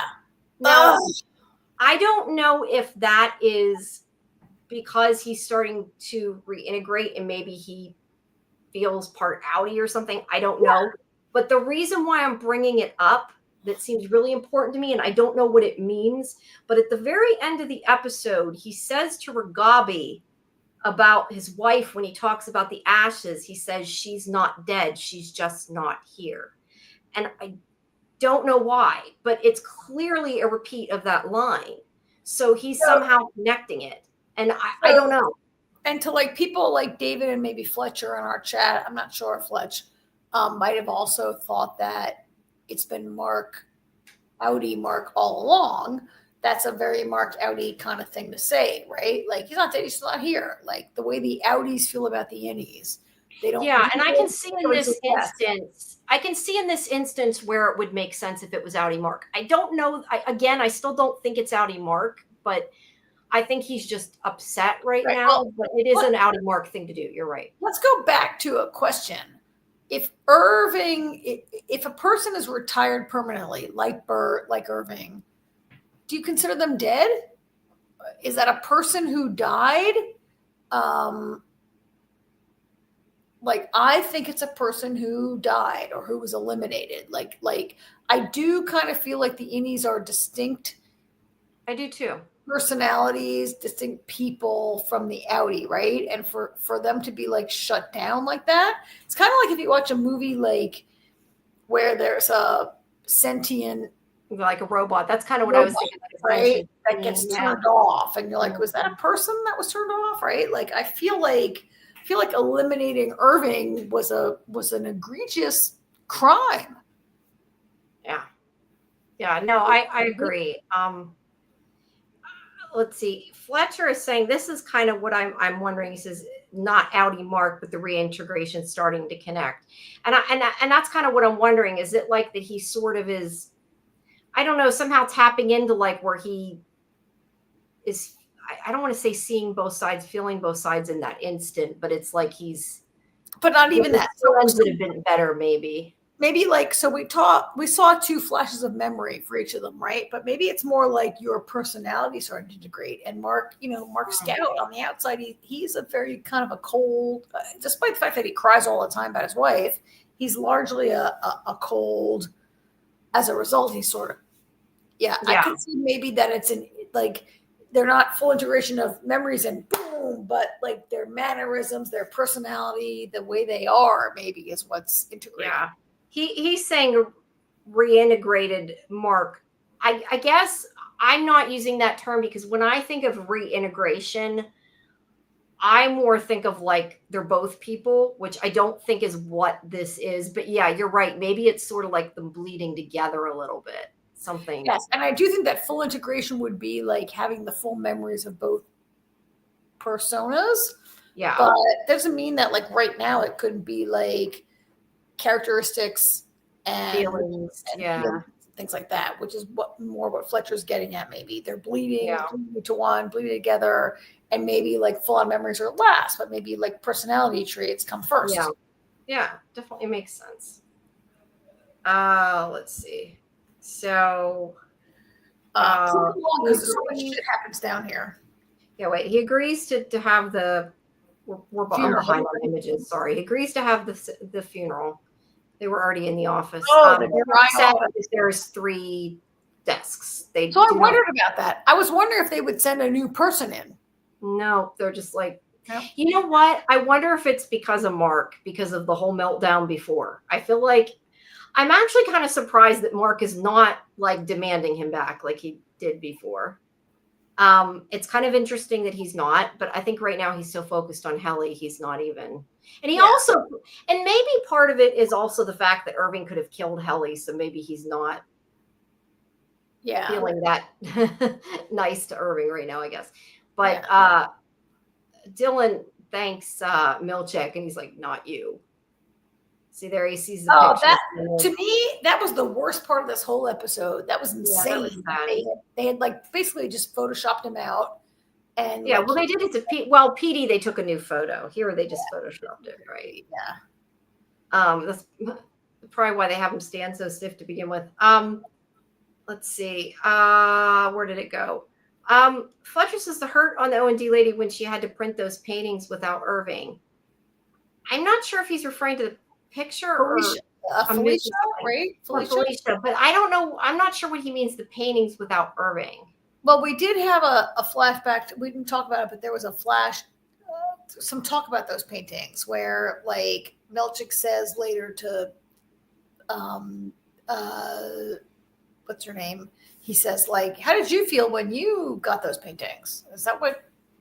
But yeah, I don't think that's what he means, though. I'm not sure what he's he's the referring gray to. hair. With the gray hair, had to. Yeah. But when did she print paintings without Irving? I'm not remembering. I don't know. Every single painting survey, like the paintings that were given to anyone. Yeah, I don't know. I'm a little confused by that. All right. Yeah, this was some crazy shit in this. I mean, remember when they walked in the office and Dylan right away was like, "Oh no, what?" Like Dylan right away was like freaked out about this dry area. Mark accepts it pretty easily. Mark is like, I mean, so when I watched this episode, I was thinking it was just any Mark. The more we talk about it, the more I'm like, could there be a little integration of? I don't think it's Audi Mark. I think there could be any Mark having some traits and characteristics of Audi Mark coming through. Yeah, and it's interesting, and that's why I said I did not think about any of that until watching it this time. I seem to pay, I guess, more attention to that part of it. Yeah. And interesting to talk about. But he's upset about the picture for good reason. And that's when he like tells him thank you because he agrees to do it, and he's like, not you. And Milchick, that's where Milchick calls Miss Huang and says to get the bereavement kit ready. The bereavement kit.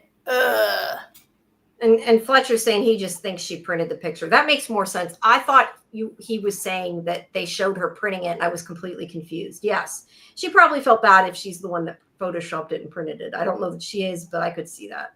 Mm-hmm. Okay, so Mark comes in the bathroom, and basically Helly follows him into the bathroom. I love how that bathroom is like this total teal tile all through it. Yeah. Which, Jamie, if you're talking about colors, right? But I love it. I mean, I wouldn't do my bathroom that way, but I loved it. Yeah, I think we talked about that last time he was in the bathroom. Yeah. But he goes in there to get away. And this is where I'm saying, like, I think he's just upset. He doesn't know how to deal with it. And there's also the fact you have to remember that these people they're adults, but they have an innocence to them. And this is like their first relationship. He just found out that not only did he just have sex for the first time to him, but he finds out it wasn't even the person he thought it was. And I think he's just angry in general. And he's blaming her, but I don't know if it's even her he's mad at. I think he's just angry at what happened, and he doesn't know how to express it very well. Do you think it's maybe an adolescent way of dealing with it? Like, because it's his first relationship ever. So like it's like a high school, like he's a grown man and he's mature in many ways, but he's like lashing out. He's not sure how to deal with it. That's what I was getting at. People also mentioned when they were talking about Helene and Helly being there about the fact that you do see her reflection, which is kind of interesting. Oh, this is like her face and reflection, and they're not actually legit. Like that's not how. Like that's digital. Yeah, it actually doesn't look exactly like her reflection. It looks the wrong angle to be her reflection. Yeah. But that could just be they didn't do it quite the right angle when they put it in digitally. I don't think they're trying to fake it out. I'm just it's easier. But it does look a little off. But yeah, I don't know. That's where people were saying they think Helene is inside her, and I don't know that I quite would go that I don't know either. Yeah. But let's see where to go. But this is where she says, why couldn't you tell it was me? And I think that we expected this. I mean, you see this in any kind of shows where somebody's pretending to be somebody else. She's hurt because he didn't realize it wasn't her, and he's hurt because it wasn't her. He's also embarrassed he couldn't tell it was her. Yeah, I agree. I think that's a good point. That I think he feels partially to blame, and that's why I said I think he doesn't know how to deal with the emotions. But yeah, he probably feels embarrassed and bad that he was around her all this time. He had sex with her. He didn't know it wasn't her. Who's he falling in love with? I think they said this during that extra thing at the end of the episode. Like, he doesn't know because he thought like he was falling in love with her, and then he finds out it wasn't even her. Like, that would be awful. Not the sex part, the falling in love part, because they don't have as. I'll be right back in 1 sec, okay? That's fine. And yeah, embarrassed that they had sex and it wasn't her too. I'm sure that that's the case. But she's just saying, you know, it's not. She keeps saying it's not my fault that that she hijacked me, and he agrees, but he's still seems to be putting some blame on her. But like I said, I don't know that he so much blames her as he's just mad at the situation and is not like Karen said. I think he's kind of acting adolescent, like he just doesn't know how to deal with the emotions, and he's kind of pissed off. Basically, is how I feel. But it's really harsh when she's asking him like what happened to him when he was in his outies body, and he's like, doesn't matter. And she's like, well, don't you want to know what happened to me? And he's like, no, let's just forget it. And that's why he is being such an asshole to her. I don't know if he realizes what he's doing, but he's being mean. And I feel bad for her because she doesn't know what to do. And she's kind of like, I wasn't here. And, you know, why are you blaming me? And you're being mean. And, you know, she still cares about him. And yeah, he's just like, I don't care, is basically the way he's acting right now. And I'll get Karen to jump in on that part when she gets here. So she should be back in a second. I'll go through a little bit of the pictures and then we'll come back to it. But yeah, she's upset there. So Milchek is having Miss Wang print the signs, or no, he's printing the signs here. I think he tells her later to get it. Yeah, it does. You're right, Michael. It mirrors the scene in the bathroom with Helly in season 1 when they were talking about them. You're right, it does. It's definitely got a different feel than the scenes that were in season 1, though. I mean, there were a couple different ones, but yeah, it does kind of bring that up. I would agree with that. So I think he's supposed to be 3D printing these mugs as well. It didn't actually show it, but I think that's what he's supposed to be doing. They looked like they were either 3D printed or that the pictures etched on. You know, I was wondering as I was looking at these, like why they have 2 handles, because it's really, really bizarre. And it makes me go back to the whole reflection, 2 parts of them, you know, innie and outie, that duality. I'm assuming that that's why there's like a double handle like that, because it's really weird looking. And otherwise I wouldn't be. Yeah, they do need to sell the mugs. I agree. They do. Yeah. Oh my God. How many of those would you buy? All of them? One? Yeah, I'd probably buy. If you can only buy Mark first. If I can only buy one, I'd probably buy a Mark mug, I guess. I might buy. I like Dylan. You know, I like all of them, really. It's kind of hard to say. I'm saying that, and then I'm thinking, yeah, but I like them. I was the only thing I was going to ask you, I was going back to before I finish on that. I was saying how like he's really harsh to her when she's like, asks him what happened when he was in his outies body, and he's like, nothing. And she's like, well, don't you care about what happened to me? And he's like, no. Well, we'll just forget about it. Like, it was mean. There's an point to that's true. So it was really, I mean, you probably click. I see a bunch of comments that you might have clicked through already. Yeah. I think you're right. He's mad at himself, but he's taking it out on her, which is a little adolescent kind of a thing to do. Not adolescent. I mean, we can all be grown people and still behave in an adolescent kind of way and not respectful of our partner, right? Like, yeah, it's almost like ghosting her, but not really. But he's like, yeah, he's mad. Yeah, he doesn't know how to. He didn't know it wasn't her, and he's mad at her, and it's not her fault, like, right? Like, and this reminds me a little bit of, we talked last week about like these kind of Lifetime movies where one twin, like, you know, pretends she's the other twin and has sex with the boyfriend, and like this. Yeah, how could you not know it was me? And how did you know it was me? How do you know? And she says that, like, you know, it was me. And she doesn't know that they had sex. She says, like, just in terms of them talking and hanging out, like, you know, it was me. And he's like, no. And then he moves on, right? Like he's really Yeah, the fact that he slept with her makes it worse, but she doesn't know that yet. Mm-hmm. And Michael says he thinks he's nervous. He's nervous. It's still Helena. He could be. Yes. There could be like a part of him that's worried. I would agree with that. Yeah, I'd agree with that. I mean, I think he might say that at some point in this episode. He's like, "How do we know who it is?" Like, yeah, I think he said it a couple times actually. Yeah, he doesn't know.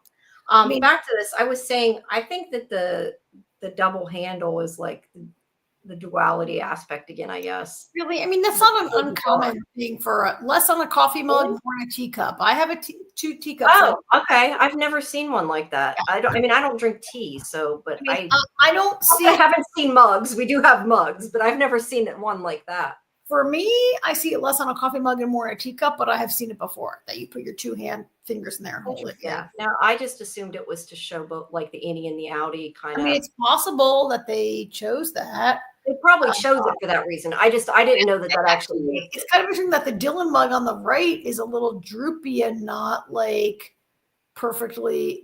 See the mark and the heli, and then the Dylan mug is a little like the handles are a little. I don't know. Yeah, I don't know. Probably not a thing. It's probably not a thing. Yeah, I don't know. But for me, if I'm buying one, I'm buying the Dylan mug. Really, that's cool. I don't know. Yeah, they should sell them though. They should. My phone's digging. Sorry, he's using his dot matrix printer. You guys remember dot matrix printer? Yeah, this was crazy, right? All this dot. That's the thing is like he's printing those. I think those mugs. I'm not sure if the mugs are 3D printed or just 3D etched, but it's like they got these high tech mugs, and then they got that. Which they were painting the signs that were going to be hung up. Yeah. Right? Yeah.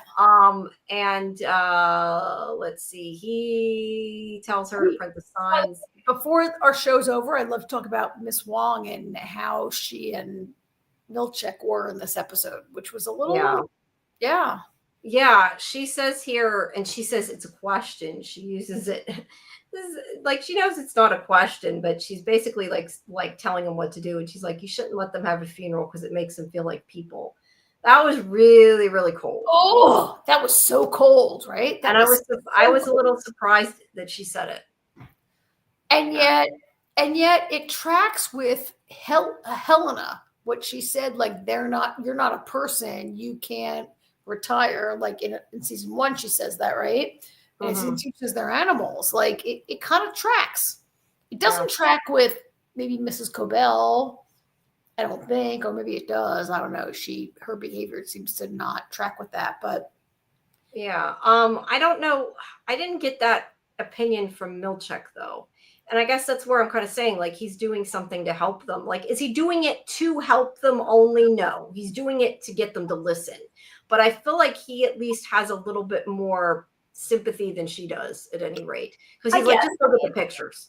I kind of like it as an audience member. I kind of liked it as like a cold, hard reminder, like what's going on at Lumen. Yeah. Right. The other thing is she asks about his performance review. And she's really like snotty to him. Like he's her boss, and she's like, "That was a question." But she could be a plant, right? Like he's her boss, but he knows that she could be a Lumen plant. She could be. She could be trying to take his job. But she seems a little happy when she asks him about his performance review, and it's quite clear that she's the one that bitched about him using big words. Karen is froze again. Karen. Oh no. Wait for Karen to come back. Whoop, I heard you. You there? You back? No? Yes? No? Okay. So yeah, I think that she is the one that complained about Milchek. And I think there she's kind of like, ooh, you're going to get yelled at. So he's like, just go get the signage. Then they start the funeral. I hate to go ahead when she's not, because I've got to go back, but she got to wait for her to jump back home. I drink too much, but I'm always thirsty. So let's see. Whoop, there you are. Wait for you to come back. I was just saying that she's a little happy when she's talking about his performance review. I think it's quite clear that she's the one that got him in trouble about his big words. Yes, but he was a little mean to her before that. Like when she says, "Can I ask you a question?" and she makes a statement, he says, "That's not a question." And Well, they don't have they're clearly a little bit I don't know, picky. yeah, I feel though like when he said that's not a question, it wasn't so much that he was being like bitchy that she said that. I feel like it was more because she was telling him what to do, and he's like, "You didn't ask me a question; you told me what to do." Fair, and yeah. it's not, and he's her boss; she shouldn't be questioning him. But I do think that it's quite clear that she's the one that got him in trouble because she seems happy when she's like, "Your performance reviews today, like you're going to get in trouble." I don't think that she's going to get in trouble. I think she was privy. She knew it would be a good review. I don't think she got him in trouble. I think she's the one that complained about him. Drummond said there was an anonymous complaint. Who else is it from? So it's his 1 month. It's his 1 month review, which is kind of crazy, right? And they're covering all this stuff. I don't know that she's the one who got him in trouble because I think that Lumen's always watching. Lumen knows everything. Right. But I think that someone complained. I think that she knew it wasn't going to be a good review, and that's what she's getting at. Maybe, but who do you think complained then? Because nobody else Lumen watches everything. They know everything. When he's reading his performance review, he says that they got anonymous complaints. Oh, well, I don't know. I guess I didn't really think of it because in the light of our current government, I didn't really think that anonymous complaints really mean anything. I just felt I guess not. You're right. But I think in this case, it's an anonymous complaint, but they really meant our camera watched you.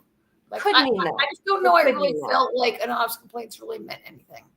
Yeah, I don't know. The way she acted, I assumed it was her, but I guess you could be right. Okay, that's fair. I could be wrong, and you could be right, and that would be more meaningful for the story for it to be her. Yeah, so, I just automatically assumed that because she seemed a little too happy about it. But you're right. She could have just known he was going to get yelled at. So they have the funeral. And by the way, if you go back to that Irving B, that on the screen, that reminded me a little bit of I don't know, sometimes when you see Battlestar Galactica or other kinds of stuff. Oh, and the dates they were captain or whatever. Yeah. And by the way, I looked at that. I did the math. So it says Irving B quarter 770 to quarter 882. Yeah. So I did that math. If a quarter is 4 months, 3 months, so there are 4 quarters in a year. I did all that math. So Irving B was there for about 3 plus, I forget the exact math, 3 years, 3+ years, but it goes back to quarter. See, it says quarter 170 or whatever. Quarters. I think it said, I wrote it down somewhere. It comes out to 220 years. I did the math. It comes out to whatever that is behind his head. I saw it in a different picture. It comes out to 220 years, which puts Lumen back to 18. Oh, you mean how many quarters there are total? Okay. Yeah. Yeah. I was meaning the difference between the 2 quarters, and I couldn't figure out what the heck you were saying. I'm like, no, I did the math of how many quarters Irving was with the company, which is about 3 years. But if he started with them in quarter 1870, I went back to quarter 1. I did the whole math, and it sounds it sounds like this company started 220 years ago. Is what I'm saying. The math I did. I don't know if anybody out there who's watching also did the math. If you did, please chime in. But I took it to mean that Lumen's been around 220 years, and Irving was there for the last 3 years. Yeah. They at some point, I think during that video, said how old that Lumen was supposed to be, although it could have been a lie, so it's hard to tell. Now there they have Irving mugs. They all have the Irving mug, yes. Yeah. Did he actually give them the other mugs, or did they just show them other mugs? Or maybe they all chose it because it's the funeral for this guy.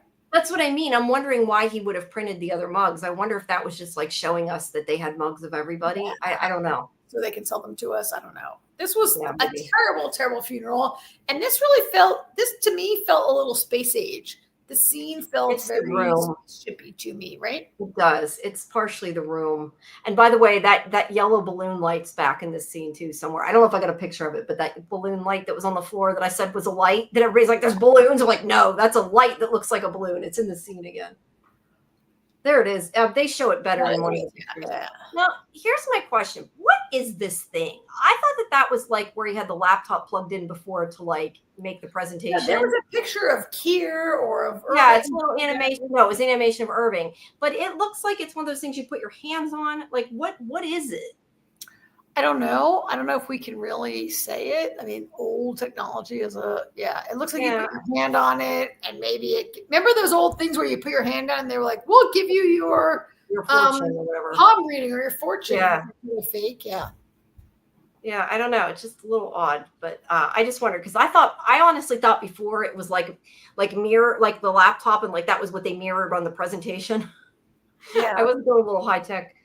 Whoops, hitting it in the wrong place. So yeah, after that, Dylan gets up and he's like, "It's hard to pinpoint a favorite Irving story. For the least fun guy in the world, he was really fun. He put the dick in contradiction." that was awesome. He's awesome. I love Dylan. And then he starts talking about this time he watered down the toner. Why, I don't know. And Irving got upset. So since he put water in the toner, he almost drank it. Yeah, in his water, but he didn't let him drink it. He just did it to make a point. But then he drank it anyway because he forgot. Dylan's funny. And then he says that Irving asked him for help with something near the end and he didn't listen. And in his final moments, he would have been justified to tell him to suck his own fuck, but he didn't. He comes up with the weirdest, like, insult swearing things that are funny. But yeah. And then he says he's awesome. He misses him. Then, okay, yeah, I was going to say, let's really quick put up Michael's comment here. I believe the original founder date was 1865, so people were speculating the current day is 2085, which would be funny because everybody speculates at 80s due to the cars. I'm not sure why that would make it. Oh, because of how many, if you add 200 and some years to it. Well, because like the math I did was 220. So if you go to 1865, right, 20, it makes it 20. It makes it 1985, right? Like that math that I told you. Yeah. Let me ask though, where are you getting the founding date from? Because I think the founding date was from that video. See, right over what Irving said, it says quarter 870 to quarter. Whatever. Yeah, but that doesn't tell what year. That's just how many quarters they had. I did the math. A quarter's 3 months. I did all that math going back. And if you make the quarter 8, what is that last quarter? 982 when Irving dies. If I divide it by 4. If I go back from quarter 1 to quarter 882 and I do all the math, it makes it 220 some odd quarters. And if I set it back to today, it goes back to like 18, whatever. Like I did the math. Right. But what I'm saying is, I think, unless I'm misunderstanding this, Michael is adding those 200, whatever it is, years to 1865 because we were told that Lumen was founded in 1865. Yes. Yeah. That's how he's getting to that. That's what I was saying. Yes. But the thing is, that was what we were told by Lumen in the video. I don't know that I believe that was necessarily accurate. Yeah. So I think I divided 882 by 4, which comes out to 220. Right. And that means 220 years. And if you take it back to 1865, it's like, it sets whatever, it does set this show in the 80s if you think about it, but it doesn't mean anything. It just means like that. I don't know that what it means is that company is 220 years old. When it started and what it is now is not clear, but that company is 220 years old. Yeah, I just mean that I wouldn't necessarily go by what's in the video. Yeah. Goldchild says it sounds like Ben Stiller writes Dylan's funny one-liners. I wouldn't be surprised if he did. Yeah. And Michael says, I don't remember. I think it was in the perpetuity wing. It could be, but I kind of feel like the stuff that they tell the innies isn't necessarily true. Okay. So I don't know, because like Michael says in the show, the driver's license does say 2020. So if it is in the future, then they lied about that or gave a fake driver's license because it did say. But if you got your license in 2020, it's good until 2025. I have to go back. Yeah, but it's not good. I'm not saying, Michael, that you haven't seen it right, but it means doesn't. Yeah, but your license wouldn't be good to 2085. So no, yeah, that's all I'm saying. I'm just saying I don't necessarily believe everything Lumen says. Whatever. If you look over the head right now, quarter 870 to quarter, it means 200 some years. That's like 200 years of being in. That company is 200 years old. That's crazy shit, right? It is. So Milchek comes up and he says that now they can partake in the fruit head. And he The says, fruit head. yeah, That was terrible. It is. But here's the thing. Excuse me. He says that dark hair is courtesy of the Black Beauty watermelon from the country of Malaysia. I find that very odd that he would say that because they don't know what Malaysia is. Is that just like a... What? Why don't they know what Malaysia is? Well, they don't know. Well, yeah, they might. They know established that they have every common knowledge that you might have. I guess. It just, when it sounds almost like, I don't know. To me, it made me feel like one of those facts that Miss Casey gives off. Like, yes, Malaysia. Like it was kind of in that sense, like it was. It could be a lie. It could be a total lie. Like this is the tallest. Like this is the tallest waterfall in the world. It could be a total lie, right? Yeah. She starts to play the theremin. He stops her, probably because he's mad at her from before. I just want to point out that clock, like it's clearly numbers, but it's not digital. It's like where they flip, like where there's 9 digits and the thing flips. A lot like the clock in Lost. It reminds me of, but I'm just saying. I love that he stopped her. That he's like, stop there, and he drags her out. She's like, wait, I was gonna play, and he's like, play later. He's like, play practice. He's like, I'll let you play later. So then there's music. That is so cool though. It's cool looking. Whoever carved that, I'm curious who carved it. That's really cool. Or simplified it, yeah. So yeah, because I think it's real. I mean, I think it's actually a real carved watermelon that a food carver did. But there is a song which I looked in the Insight thing or whatever it's called. It's Coconut Water by Robert Mitchum. And I forgot to look up what the song was about, but it was about coconuts and stuff. But I think it was just meant to be like an islandy, I don't know, say watermelon. So yeah, that's when she's complaining about the theremin. She's upset. Mark's just kind of like so zoned out.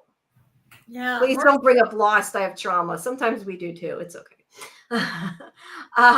He's just kind of staring off into space at this watermelon. He finally eats it. I don't know. It's isn't it kind of grotesque though, a little bit, like that they, I don't know, are eating his head. Like I know it's watermelon. You're dead. Okay, so actually, I'm going to a funeral on Monday. I'm pretty sure there won't be a head of the dead person that we should all partake of. It's crazy. It's crazy, but I mean, these people. Well, it's normally for a retirement party per se, not a death. To be fair, to have it at a funeral just makes it really weird. But Dylan said clearly this should not be a retirement; it should be a funeral, right? I mean, but I just mean like that's what they normally use for the retirement party. They basically gave them a retirement party, but let them say it was a funeral and let him give it. But it was still a fruit head and whatever. It was still a retirement party. Yeah. And it does feel symbolic because he's dead and they're there living on. So yeah, All City, and hey, I didn't see you there before. Welcome. And Michael says Dylan is eating his ear, which he is. I think I have a picture of that here somewhere. Maybe, I don't know. It's there somewhere. I had a picture of it. I thought it was funny. Sometimes their candid photos are funny. Yeah. I don't know. We'll get to it in a minute. But let's see. This is where Helly wants to leave. He's like, this is where Mark wants to leave, and where he's saying, "Oh, I got to go to work." But great ceremony, and he leaves. It's like work. Yeah, it's crazy. Yeah, and he's like, "Isn't it kind of over?" And Dylan's like, tells her just to let him go because he knows he's upset. And this is where Helly says, Irving was your friend and he's dead. Why don't you give a shit? And he says, because he's not dead. He's just not there. And that was, like I said, the comment that he said. That's a very outy thing to say, right? That's an outy thing to say. It is. But he, like I said, he does repeat it later, which I think is interesting. But whenever they get back to, oh wait, why do I have? Did I skip this part? I don't know if I just skipped. I must have skipped some of the pictures here. I didn't take enough, but because she goes after them and he asks why he won't talk to her. And he asks what she wants to talk about. And she asks what they're going to do. And he says nothing. And she says they'll work as a team and figure it out. And that's where he said, there is no we, it doesn't matter.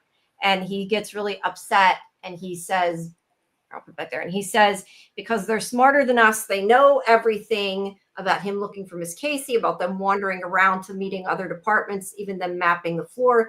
They know everything because she told them. And that's where she's like, but it wasn't me. And he's like, yeah, but how do I know you're you now? And she's like, well, you're just going to trust me. This is real. Not everything's a lie. And then she tells him as is. She's like, stop being an asshole, which I love. I mean, that's Helly. Yeah, but she says you have to trust me, and I get why. Why would you trust her, right? Like, I get it. Like, if they already sent her down once, why wouldn't they send her down again and forever, right? Or why did you just say anybody? Why would you just say anybody else? If they can send Ellie's Audi downstairs, why not Dylan's? Why not anyone's, right? Who can you trust? Uh-huh. Yeah. And I think it's part, like you said, too, I think he is mad at himself for not noticing. I think so. But I like that she just is like, quit being an asshole. And Michael says Marcus is probably also experiencing the Audi Mark's woe for the first time. Yep. Yes. True. Yeah. And All City says Mark has gone full goth. Yeah, he's just kind of emo right now. He's not having a good time. Mm-hmm. So then we are on Milchek and Natalie. Now, this is kind of in reference to the scene from the other episode. It harkens back, to the whole thing with the paintings. And he wants to talk to her, and he said he wants her to understand that if he's grateful for them, if they're a measure of appreciation for him, and he accepts the appreciation. But he wants her to share how she felt and he says how their experience has been similar in some ways, and they face similar challenges. Perhaps the paintings are somewhat complicated feelings the somewhat complicated feelings they evoke. So he's kind of trying to get her to say, don't you think this was not cool? But she won't. Yeah, she won't say it because they're listening. And I mean, Natalie, Lumen is always listening. And just for anybody who came in late, I know some of you joined, don't forget, if you haven't yet, to make sure that you go on our live tab on YouTube is the interview with Sydney, who plays Natalie. And she talked about the scene from the last episode. So, we had such a good interview with her. She was so cool and so fun to talk to, right, Jamie? And she answered questions.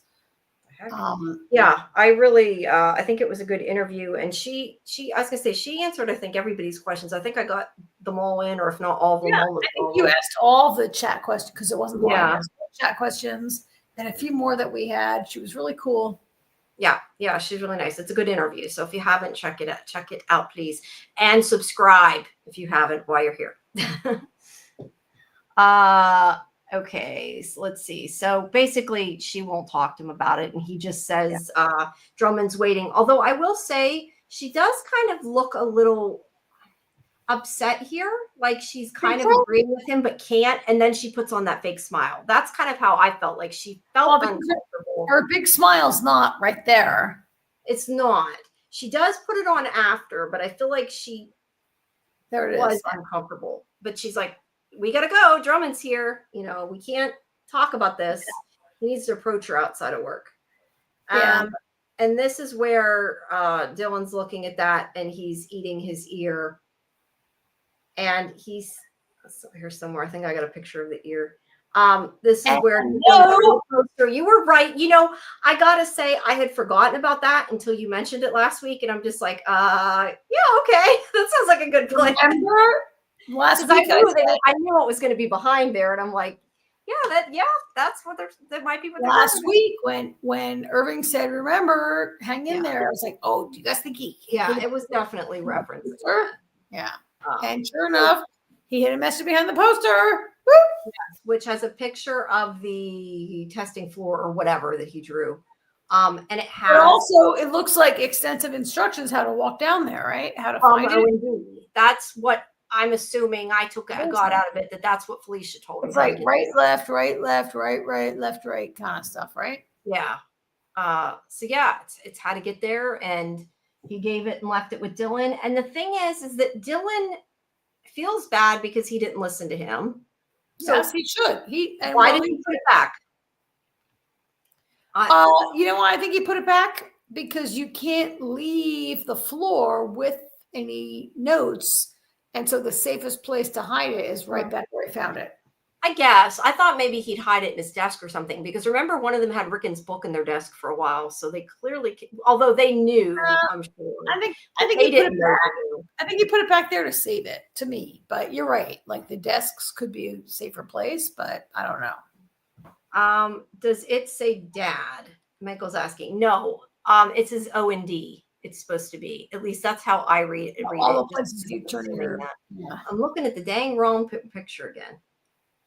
It does look like dad. I think it's supposed to be O&D. O&D, first right turn, turn the way down. Not good.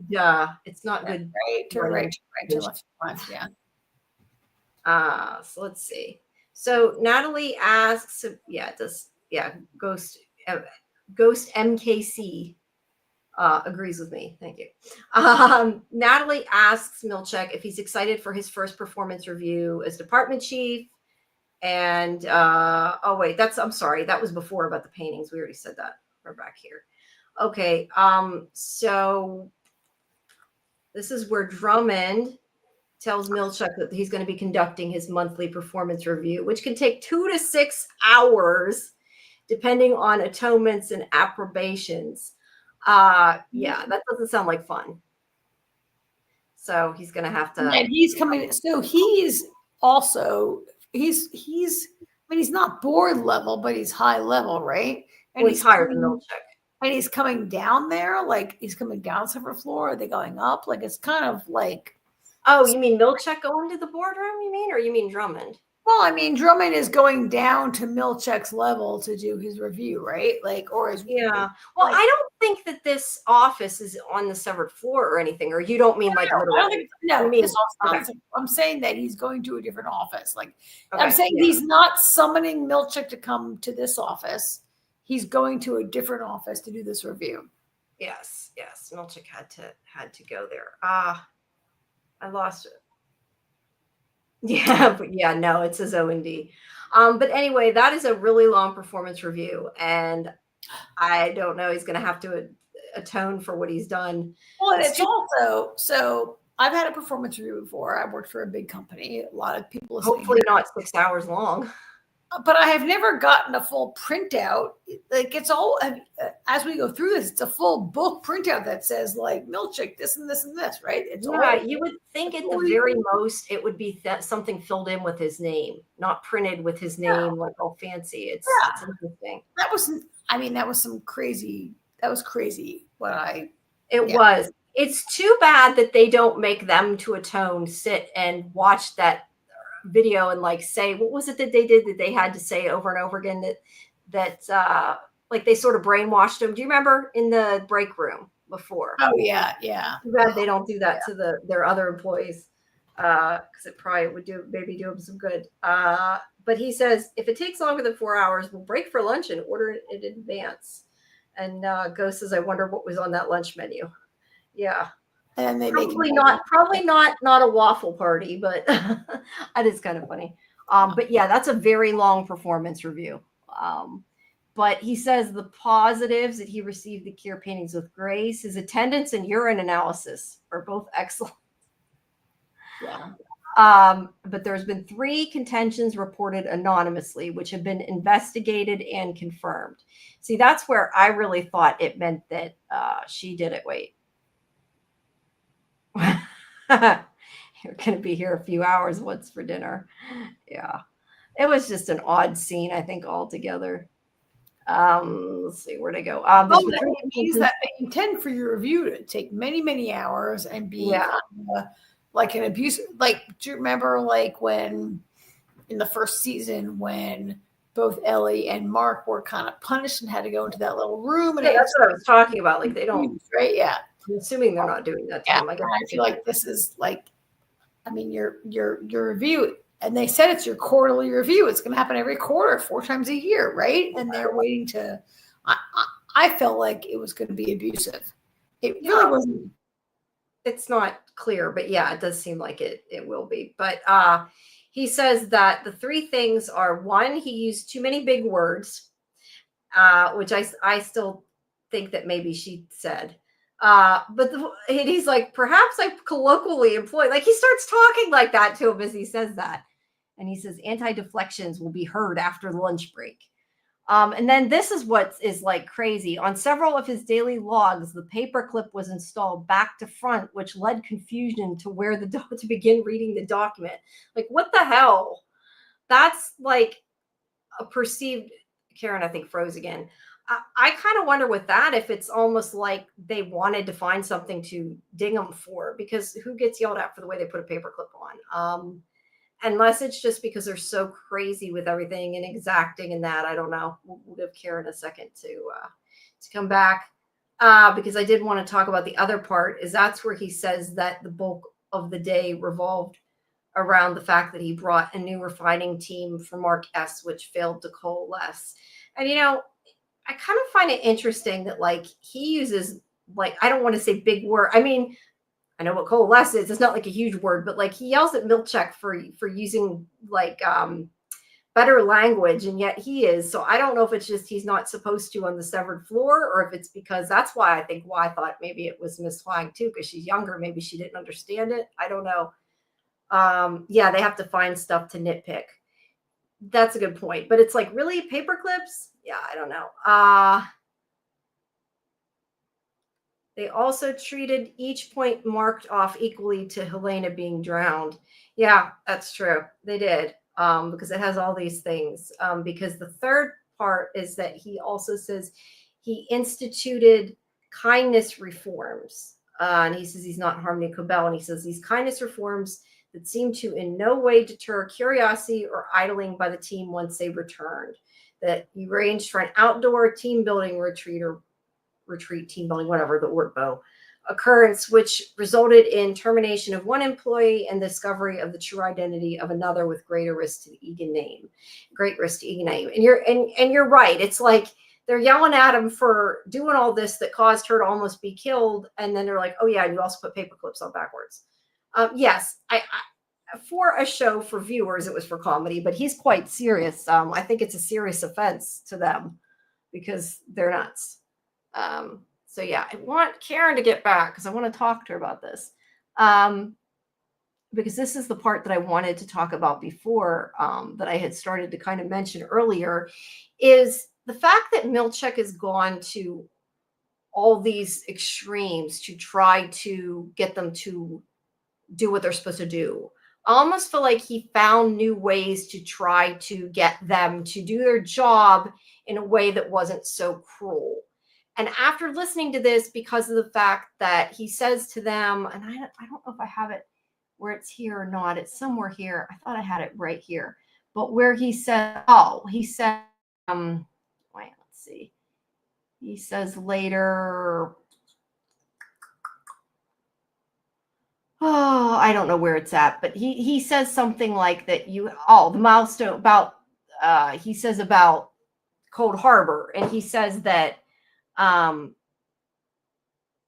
that Mark Scout's completion of Cold Harbor will be remembered as one of the greatest moments of the history of this planet, and that it's taking place under him, and that it seems to have clouded his judgment.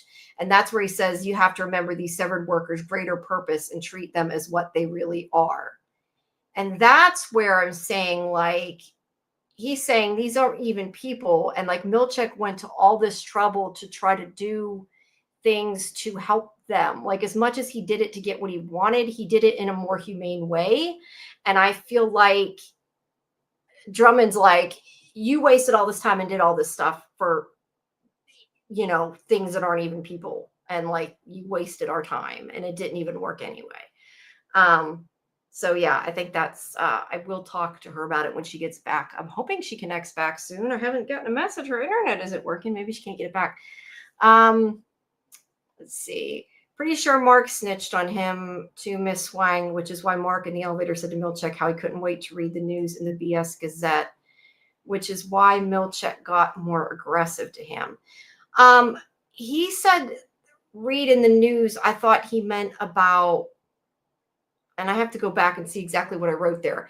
But I thought he was saying about her, did she take notes from the funeral or something? Like, I didn't know that he meant about that. I don't know. But yeah, maybe he did to her, but I don't know. I didn't take it that way. So oh, there's Karen. Okay.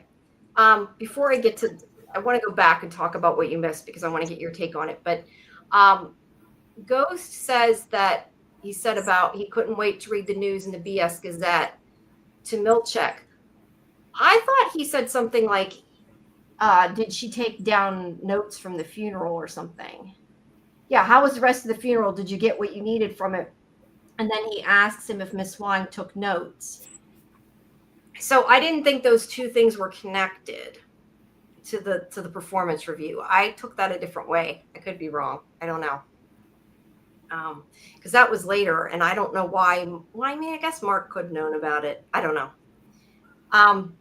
But what I was saying that I wanted to get your take on is he tells him, that he did these different things. And he says that, he brought in a refining team, which didn't work. He instituted kindness reforms that no way deterred their curiosity or idling of the team once they returned. He did the Ort bow, and they had to fire somebody, and somebody almost got killed. And then he says to him that because of the whole thing with Cold Harbor, that he's getting it's clouding his judgment. And he says he needs to remember these severed workers have greater purpose and to treat them as what they really are. I feel like Milchek, as much as he was doing things to get them to do what they were supposed to do, he was doing it in a more humane way and trying to find ways that made them, that weren't mean. Like he gave them the Ort bow. He tried to do some things, and like I said, he wasn't necessarily doing it for them to be nice, but he did it in a nicer way. And I feel like Drummond is saying basically, you did all this shit, it didn't work. Like, why did you take time to do that? Because they're not even people. I don't know. It just made me feel a little that maybe Milchek's a little sympathetic for them. What, so you feel like Drummond was saying, Helly, we let you have this, we gave you a leash, and you that they kind of let Helly do her own thing, and no, not Helly. I'm talking about what he says to Milchek. What he says to Milchek, yeah. Yeah, he's saying that you had this kindness reforms. You took them outdoors to this retreat, team building retreat. You gave them room to do things. Like he did it in a more humane way, and he's saying they aren't even people. Why did you do this? He makes a list of things, and fair enough, but I'm not sure that he says I'm not sure the Ort bow was for fairness or. And I said, yes, you're right. I don't think he did it to. I've said before, I think a lot of it's about illusion of control, but that him taking them on a retreat, him telling them that they get hall passes and all this is not as mean as the kind of things like locking them in the room. Here's the thing. I'm not saying that I think I don't think that Drummond, is that his name? That he was feeling like you're being too nice or you're not being nice enough. I do feel like maybe it was surprising to me because I don't really think that Milchek has been. I guess I always felt like Harmony was being a little more open to different things. And Milchek has kind of seemed a little more hardcore. And yet in this, what happened today was that they're like, Milchek, you're all over the place, right? So I kind of agree with that. Milchek was maybe trying a few different things. I don't think Milchek's trying to be nice or sympathetic. I think he's only committed to whatever the solution is they're trying to find, what they're doing. I think maybe Milchek was trying to I think Milchek might be in the school of Harmony where you try more humane things to get to an answer. The thing is Harmony had them before lock them in the room and not let them leave. He gave them hall passes. He took them outside. Like I said, I don't think he was necessarily being nice. And but are those not in response to control? But is that a response to Mark's demands? Mark's demands were I'm not working unless I do that.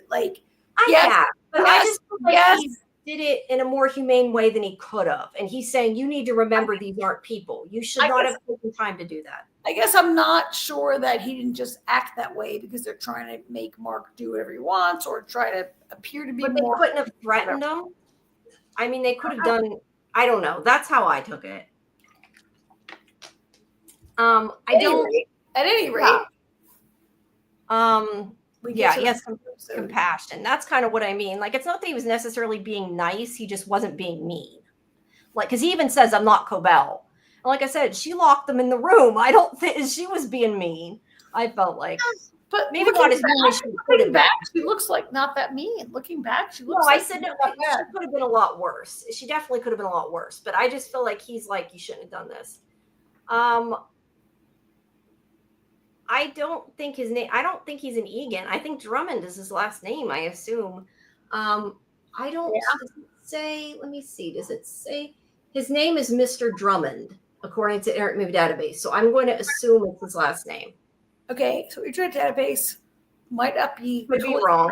Not always correct. It could be faking us out. Like you could have a name and still be related somehow to somebody else. You could. I just don't know. I feel like we said before, do we want another secret Egan? Like there already was a secret Egan. I think you're right. At this point, I agree. He's just some kind of employee. I agree. Right now. Although All City's right, though. He could be like a bastard and he's like related, but not. That's possible too. Yeah, but I think there's not going to be another Egan. I just don't think. Right. For now, I think employee, I'm open to that changing. Yeah. All City's saying about Milchek that maybe he sympathized with them because so he wasn't making them like slaves. We talked about before about the labor and everything. So yeah, I don't know. And he's also right. That's right. Harmony did throw stuff. I forgot she did. She did. Yeah, she's. I mean, I still don't think Harmony was anywhere as cruel as she could have been. I'm not saying she was, nice either, but I just feel like the way he talked about them, he's like, all right. So Harmony, he gives them freedom, but plays mind games. He does, but he's doing it in a way to me that wasn't as cruel as he could have been. And so Harmony was throwing stuff, and she definitely was a violent person and was angry and whatever. Yeah. But was she at least more genuine in that? And like you knew she like I guess. I just think about the fact that I'm not saying it's good. I'm not saying no. Yeah, we have a high tolerance for them. Yeah, no. I'm just thinking about the fact like Milchek, like he's giving them waffle parties and he's giving them, like. And just like he's given Dylan perks, it's almost like he's bribing them rather than blackmailing. I don't know. Again, it doesn't make them nice. All those perks are so condescending. They're so like they are.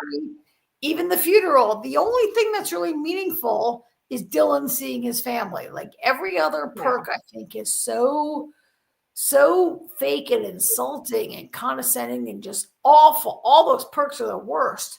And then he gives Dylan this one thing that's meaningful. And it makes Dylan like yeah, no, you're right. I don't know. I just feel like it could be a lot worse. And for whatever reason, this made me feel like maybe he had some compassion for them, at least compared to Drummond anyway. I'm not seeing it, but maybe I will by the end of this conversation. Yeah, I don't know. That's just how I felt after watching this. I felt like, because Drummond's like, they're not people. Like we keep saying things like that. You got to remember what they really are. You think Milchek thinks they're people? Not necessarily, but he makes that comment. He says these severed workers have a greater purpose, and you need to treat them as what they really are. So clearly, Drummond thinks he's treating them too nicely. That's my point. Like, I'm not sure I read it that way. I don't know, because that's what he says. You need to treat them as what they really are. Which is what? Like subhuman? I don't know. Like that could be like clones. That could be. They're not clones. We know they're not clones. No, but yeah, I'm just saying. I don't know. Look, I don't know. I just, for whatever reason, I felt like after this that like maybe Milchek in the future could be like an ally. Okay, and that's how I felt after I watched it. I don't know why. It's just the opinion I got from it. I actually am down with that. I could see him being an ally in the future, not right now. Yeah, not now. That's what I'm saying. Like, I'm not saying he's some nice guy who did everything to be nice to them. I just think he could have been a lot crueler. So, which doesn't make him nice, but All right. Like also he said, we have a high tolerance. Yeah, that's why I said I'm not saying he's nice. I'm just saying he's not as mean as he could be. I like the idea in the future he becomes an ally. Yeah. And hi, Martin. Oh, this is true. Michael says the paintings could have shifted how he feels about Luneman in the Innies. Karen, you froze again. Ooh, I like this. Remember, Audi Irv was talking to you. Okay, you unfroze. He said Audi Irv's talking to someone. Maybe it's Milchek. He did say he thought of him as a good friend. We thought he was lying due to the Innie scenes, but maybe he's a mole. I like that. I would have never thought of that. I don't know that I think that's. I gotta slow down. Remember, I gotta slow this down. Remember, Audi Irv was talking to someone on the phone. He means on the payphone. Maybe it's Milchek. Oh wait, Milchek. He'd say he thought of him as a good friend. He thought it was like that. Woo! I love it. I would have never thought that, but now that he said that, like I'm like, that gives me a lot to think about. Could Milchek be in touch with? Yeah, I like it. I mean, I tend to think that maybe he's talking to somebody like Ragabi or somebody that's on like the trying to, reintegrate them. But that actually could make sense. You know, we've said before, like I said before, I thought like maybe Harmony was trying to figure things out because she wanted to reintegrate, and then we kind of went away from that. I think I sort of lost that thought, but I never really thought about Milchek. And at the end, he was a bit mean. Yeah. And, you know, that scene, we haven't gotten to that scene yet. I do want to talk about that scene when we get to that. Maybe they work together in the military. They do both. He does seem like he could be military, Milchek. I don't know if we ever heard him say he was. We don't. Yeah, but. Yeah. He also said in the payphone, my innie got the message. Yeah. And Just Me makes a point that maybe he's talking to a competitor. I don't know if Lumen really has any. Lumen does have competitors. They have to, because there was that whole thing with the what the hell's the name of that paper thing that came out? That first book that came out. I'm sure you guys remember what I'm talking about. The one, not Ricken's book. The other thing that came out before that about the whistleblower, and they talked about their competition. So yeah. Not sure. Yeah, I don't know. So Mark's back to what happened to my picture thingy? I lost it. The Lexington letters, right? Thank you, Michael. That was what I meant. So let me scoot forward. Look, there you can see the reflections again, kind of everywhere. He's got such a weird haircut. So Mark's working on his file. Now, I took this because I figure, I don't know if you guys are crazy like me. I know some of you are. When I did this, like I wanted to know what the different names were, and I should have looked them up. I meant to see. Some of them are towns and stuff. But I did for screen capture everyone. Waynesboro, Yakima, Allentown. Now I know Allentown is clearly a city. I think a lot of these are Astoria, Bellingham, Cairns, Carnes. Now I don't know what that is. Chick-sick-Club. So they're all over the country, basically, right? Is that a town? What is that even? It's a weird name. I don't know, but who knows? There's a Chicks. Oh, that was cool. You know how like sometimes when you type something in Google, it does something weird. Yeah. You know what I mean by that? An asteroid just went across my screen and the screen shook. That was cool. Everybody type Chick-sick-Club into Google. Type that into Google. It's funny. It says the Chicks. I know I'm not saying it right. The Chicxulub crater is a massive impact crater in Mexico that was created when an asteroid hit Earth about 66 million years ago. The crater is linked to the extinction of most dinosaurs and other species, marking the fifth mass extinction. Ooh. Now, why would they call it that? I mean, all the previous ones were all like cities in America, right? In North America. Previously, they were all just like Seattle or whatever, right? Yeah. So I'm curious, why pick that? They knew people would Google it. Yeah. And I'm not convinced that the work that they do is meaningful. Like, I'm still open to the idea that it's not meaningful work and it's a test case. It's a and it could just be somebody on the show is like into that and wanted to likes the story of that. I don't know. Cielo, something. Cold Harbor. Okay, wait. Michael says in the Lexington letters, her version of Cold Harbor blew up a car, so maybe it's a weapon. That would make sense that they could call that, or they could call weapon Chickskill, however the hell you say it.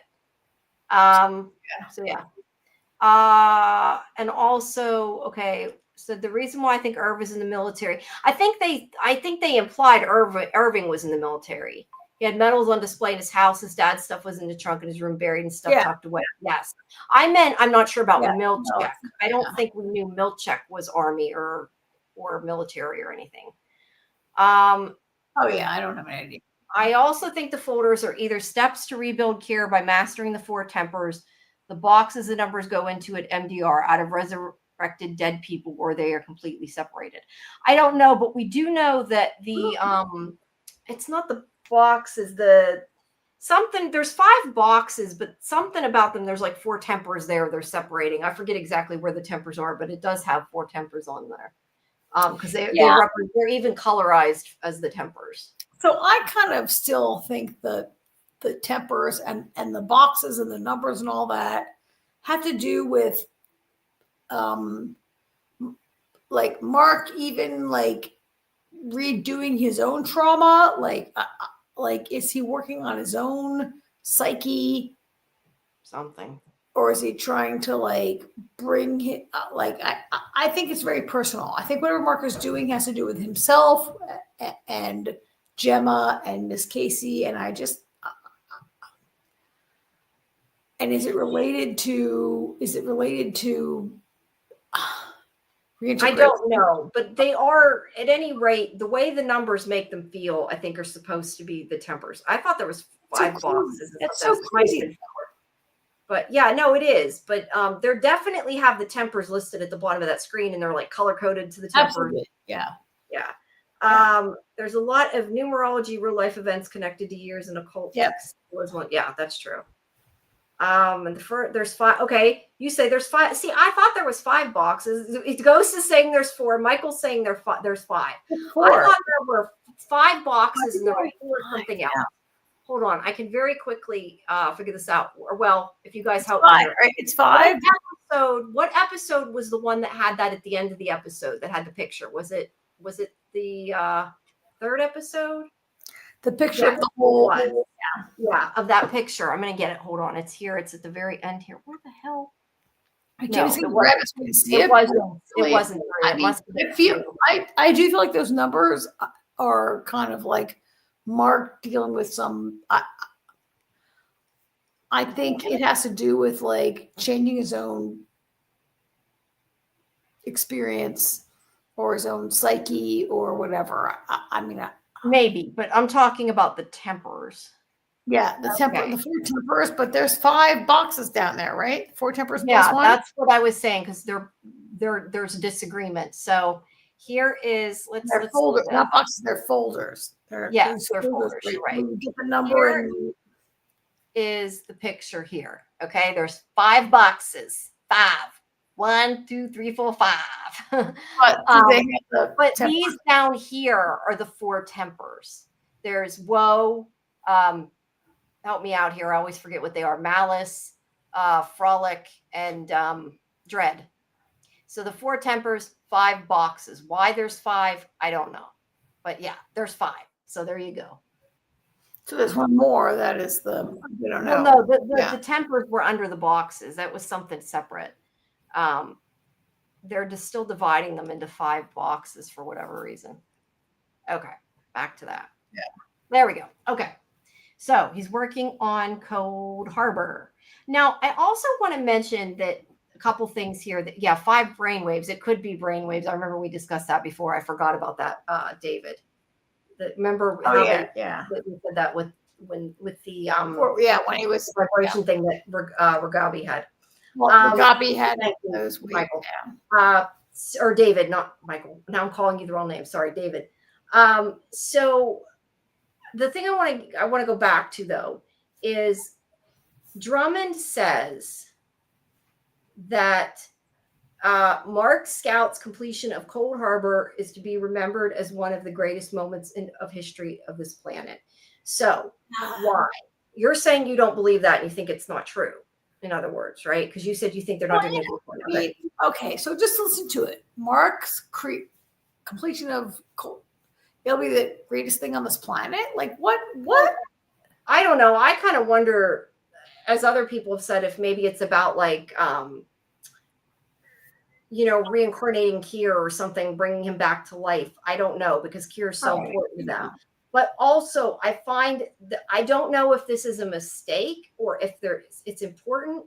But he says Mark Scout. It's not Mark Scout completing. He doesn't say Mark S. He says Mark Scout. Yeah. So is that just a mistake, or is that on purpose? Because Mark Scout is the Audi, Mark S is the E, right? So yeah, which that to me seems like, how could they mess that up and not notice? Yeah, that's kind of a big thing. So, yeah, I don't know. It's interesting. Who knows? Maybe once he does it, there'll be no Mark Scout. Who knows?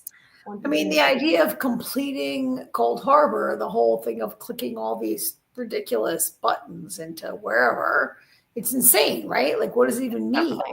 I'm going to turn off my camera a second. I need to stretch my legs. Why do I? And I more and more think that it's less about like doing a thing and more about Mark's psyche or his mind coming to a certain place, right? Yeah, I don't know. Like, if it's about his psyche, why would that be important to the human race? I don't know. Why is clicking a bunch of numbers important to the human race? But also, I don't know. That's why I think it probably has something to do with Kier, just because. Yeah, David says, I thought it was rebuilding Kier's mind, but it seems Mark's refining his own numbers. I don't know. But it seems like it's important, whatever it is, because they gave him what he wanted, brought the people back just to get him to finish Cold Harbor. So yeah, Cold Harbor is a huge question for the show. I get it. And now we saw in this episode that he's like 85% to Cold Harbor. Yeah. We're going to see it. I think we're going to see it before the end of the season, right? Probably. Oh, yeah. Ghost says that could be training data for Kier AI. Maybe they're bringing. Maybe it's all a lie, and they're bringing Dieter back and not. Well, they could be like Dieter's not. I still think Dieter doesn't exist, though. I still think Dieter was a part of Kier, and it meant that part of his psyche, not actually a person. Personally, they didn't actually have a twin. It was just a story. Yeah, I think it was like the part of him before he calmed his tempers or whatever. Oh, sorry, my back's killing me. I'm like stretching my back up because it's hurting.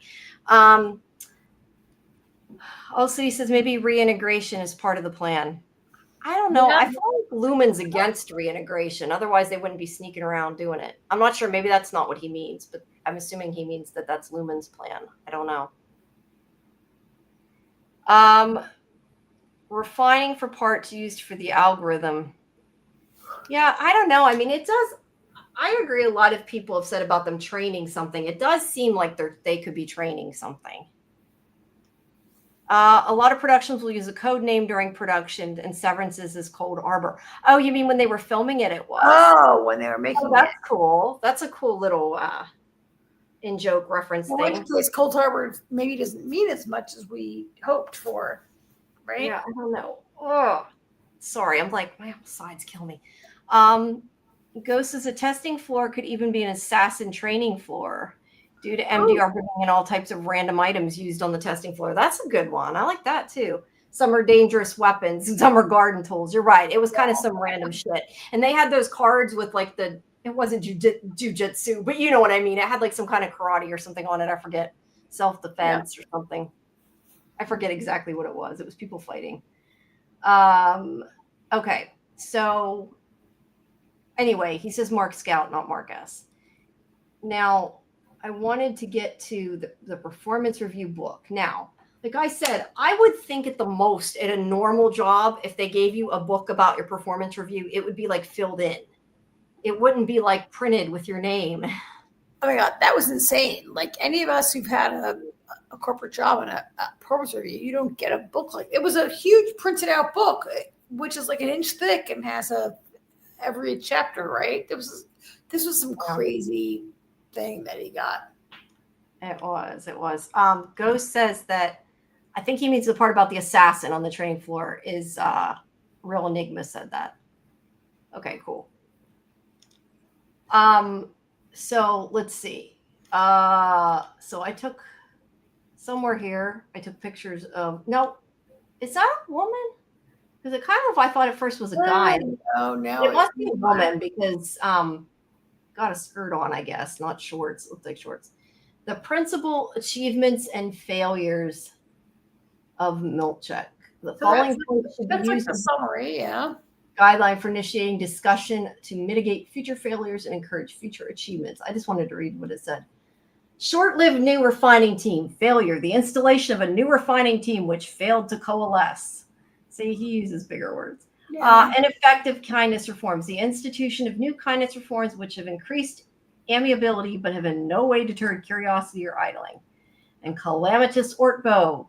The arrangement of an outdoor retreat and team building occurrence to encourage bonding and reduce fear, something on the outside world, which resulted in termination of something employee and the discovery of the true identity of another, put great risk and harm to the Egan name, and theft of card, the prior theft of card. That was when Dylan used the OTC 7197G. Is that important? That's the number of the card. It alerted the innies to the influence something. I don't know. And there's the little picture of the.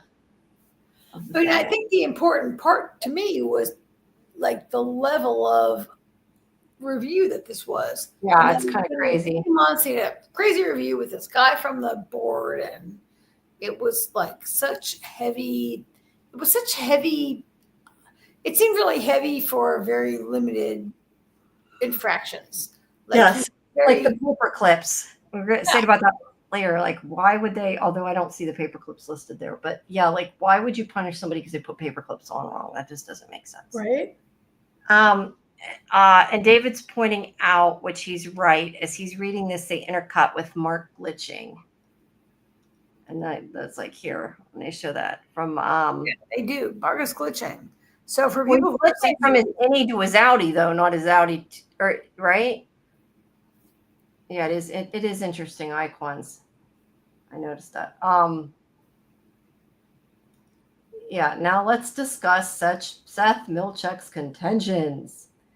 But yeah, he's completing Cold Harbor and he sees the picture and then suddenly he sees the pills. Now this is the scene that I wanted to talk about that I'm still kind of confused. Oh, will you quit? I need to quit putting this on Twitch. All I get are spammers. Block them. This is the part that somewhat confused me in the scene. I think at this point they used the sound that sounded like it went to Audi. And I think he was supposed to switch to Audi, I thought that he didn't know what to do because he looks at the time, turns off his computer and gets up, right? And then you find out when he comes out and talks to Milchek that he left 6 minutes early. Any Mark would not have a reason to do that, which is what made me think like maybe he was Audi Mark at that point. Or maybe he's just kind of like confused because he's glitching. I don't know. David said 3 pills, 3 team members. I think the pills are what they use to balance the tempers. That's interesting. Well, I would assume in this case, though, are they trying to unbalance them? Because that's what Ragabi's given them to wake them up, right? Yeah. So I assume it might be the opposite. Yeah, I don't know. But he goes and Milchek's there and he's like, you're 6 minutes early. Now, this is what the part that I was also confused by. Milchek did say he was going to tighten his leash. But this is where Mark says, or he asked Mark if he got what he needed from the funeral. And he says, yes. And he says, did Miss Huang take notes? I can't wait to read her article in the newspaper you showed me. What's it called? The bullshit. Oh, yeah. Exactly. Hopefully now we can put all, and then he says, hopefully we can put all the grief and tumult behind us and look forward to productive days forward. And he says, you mean putting the numbers in the thing? And he said, refining. Right. Does that sound good? Like, I was so confused because at first I thought maybe when he said putting the numbers in the thing, it was because he didn't remember everything of his innie and he was glitching. But then it seemed more like he was being sarcastic. But I have to kind of question, why was Mark being so calm all day and just now he snapped? Was it just, it was kind of like too much after everything with Helly? I And kind of thought that. Like, I thought Mark was being really, like, getting himself together all day and just kind of lost it with Helly. That's my idea. That's kind of what I thought, but this is where I kind of wondered if maybe he was partially his outie, because I thought that until he started saying the things that only Mark S would know. That's where I got confused. But it did make the sound like he was the outie. I said it was a little bit different, but it was the down sound instead of the up sound, or the opposite, whatever it is. It wasn't when they come and turn into innies. It was the opposite sound. So yeah, I don't know, but he gets really nasty back to him, and he says, "Did you and Heliar catch up? Did you tell her you fucked her outie at the workboat?" I'm like, there I was like, "Geez, Milchick."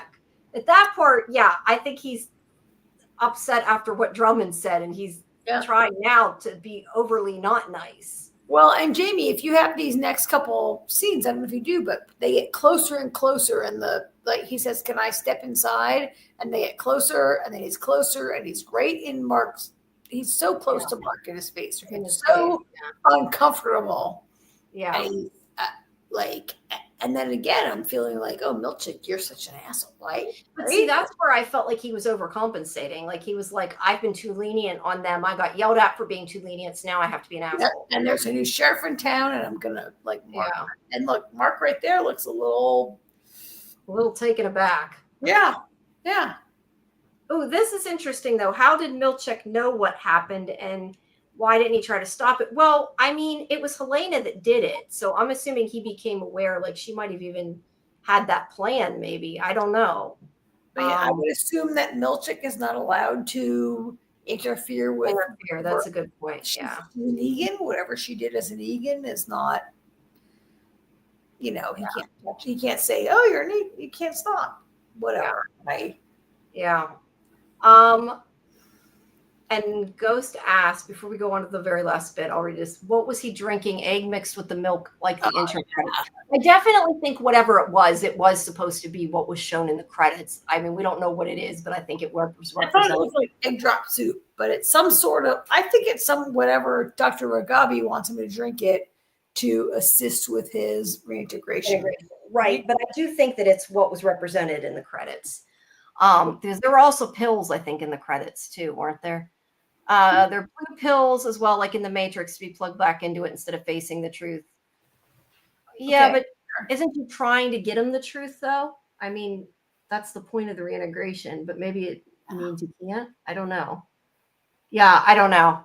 They were blue, not red. So, yeah, I'm not sure. David says, they said Helena's tempers will recover soon after seeing the medical team. So she popped, her pills. So she popped some pills to balance her temper. Oh, no, he's saying he thinks. Oh, yeah. He didn't see her do it, I guess. Yeah, I don't know. But I think that the pills, obviously, Mark's taking is kind of the opposite. Yeah. And the Ghost is saying, yeah, it's kind of the opposite of reintegration. So that's interesting. There's actually no reason for outie Mark to be surprised. It's Helena in the elevator. He already knew, but Mark didn't know. Mark didn't know. Yeah, but he's now supposed to be innie when they're down there, right? In this episode, they're innies, supposedly. Right? He wasn't in the elevator, though. Am I missing something? There's actually well, wait, when Helena came down the elevator. So it's not surprised. He shouldn't be surprised it's her in the elevator. He already knew because she's supposed to be I mean, I'm not really sure what we're saying here, but she goes into the elevator. She's the innie. She's supposed to be surprised at being the innie. Yeah, but he wasn't in the elevator with Helena. Maybe I'm reading that wrong. I'm confused by that statement. There's actually no reason for outie Mark to be surprised it's Helena in the elevator. Oh, but the outie didn't go down the elevator. Yeah, I don't really get that either because outie. Yeah, you'll have to explain that, David. Time that we've seen it. Yeah. Yeah. Somebody goes up. So anyway, at any rate, Yeah. And Ghost is saying he's processing. I don't know. This isn't Facebook. I don't know if you have to do the unalived and the grape thing. He kind of, he kind of was raped in a way. Yeah, we talked about consent earlier.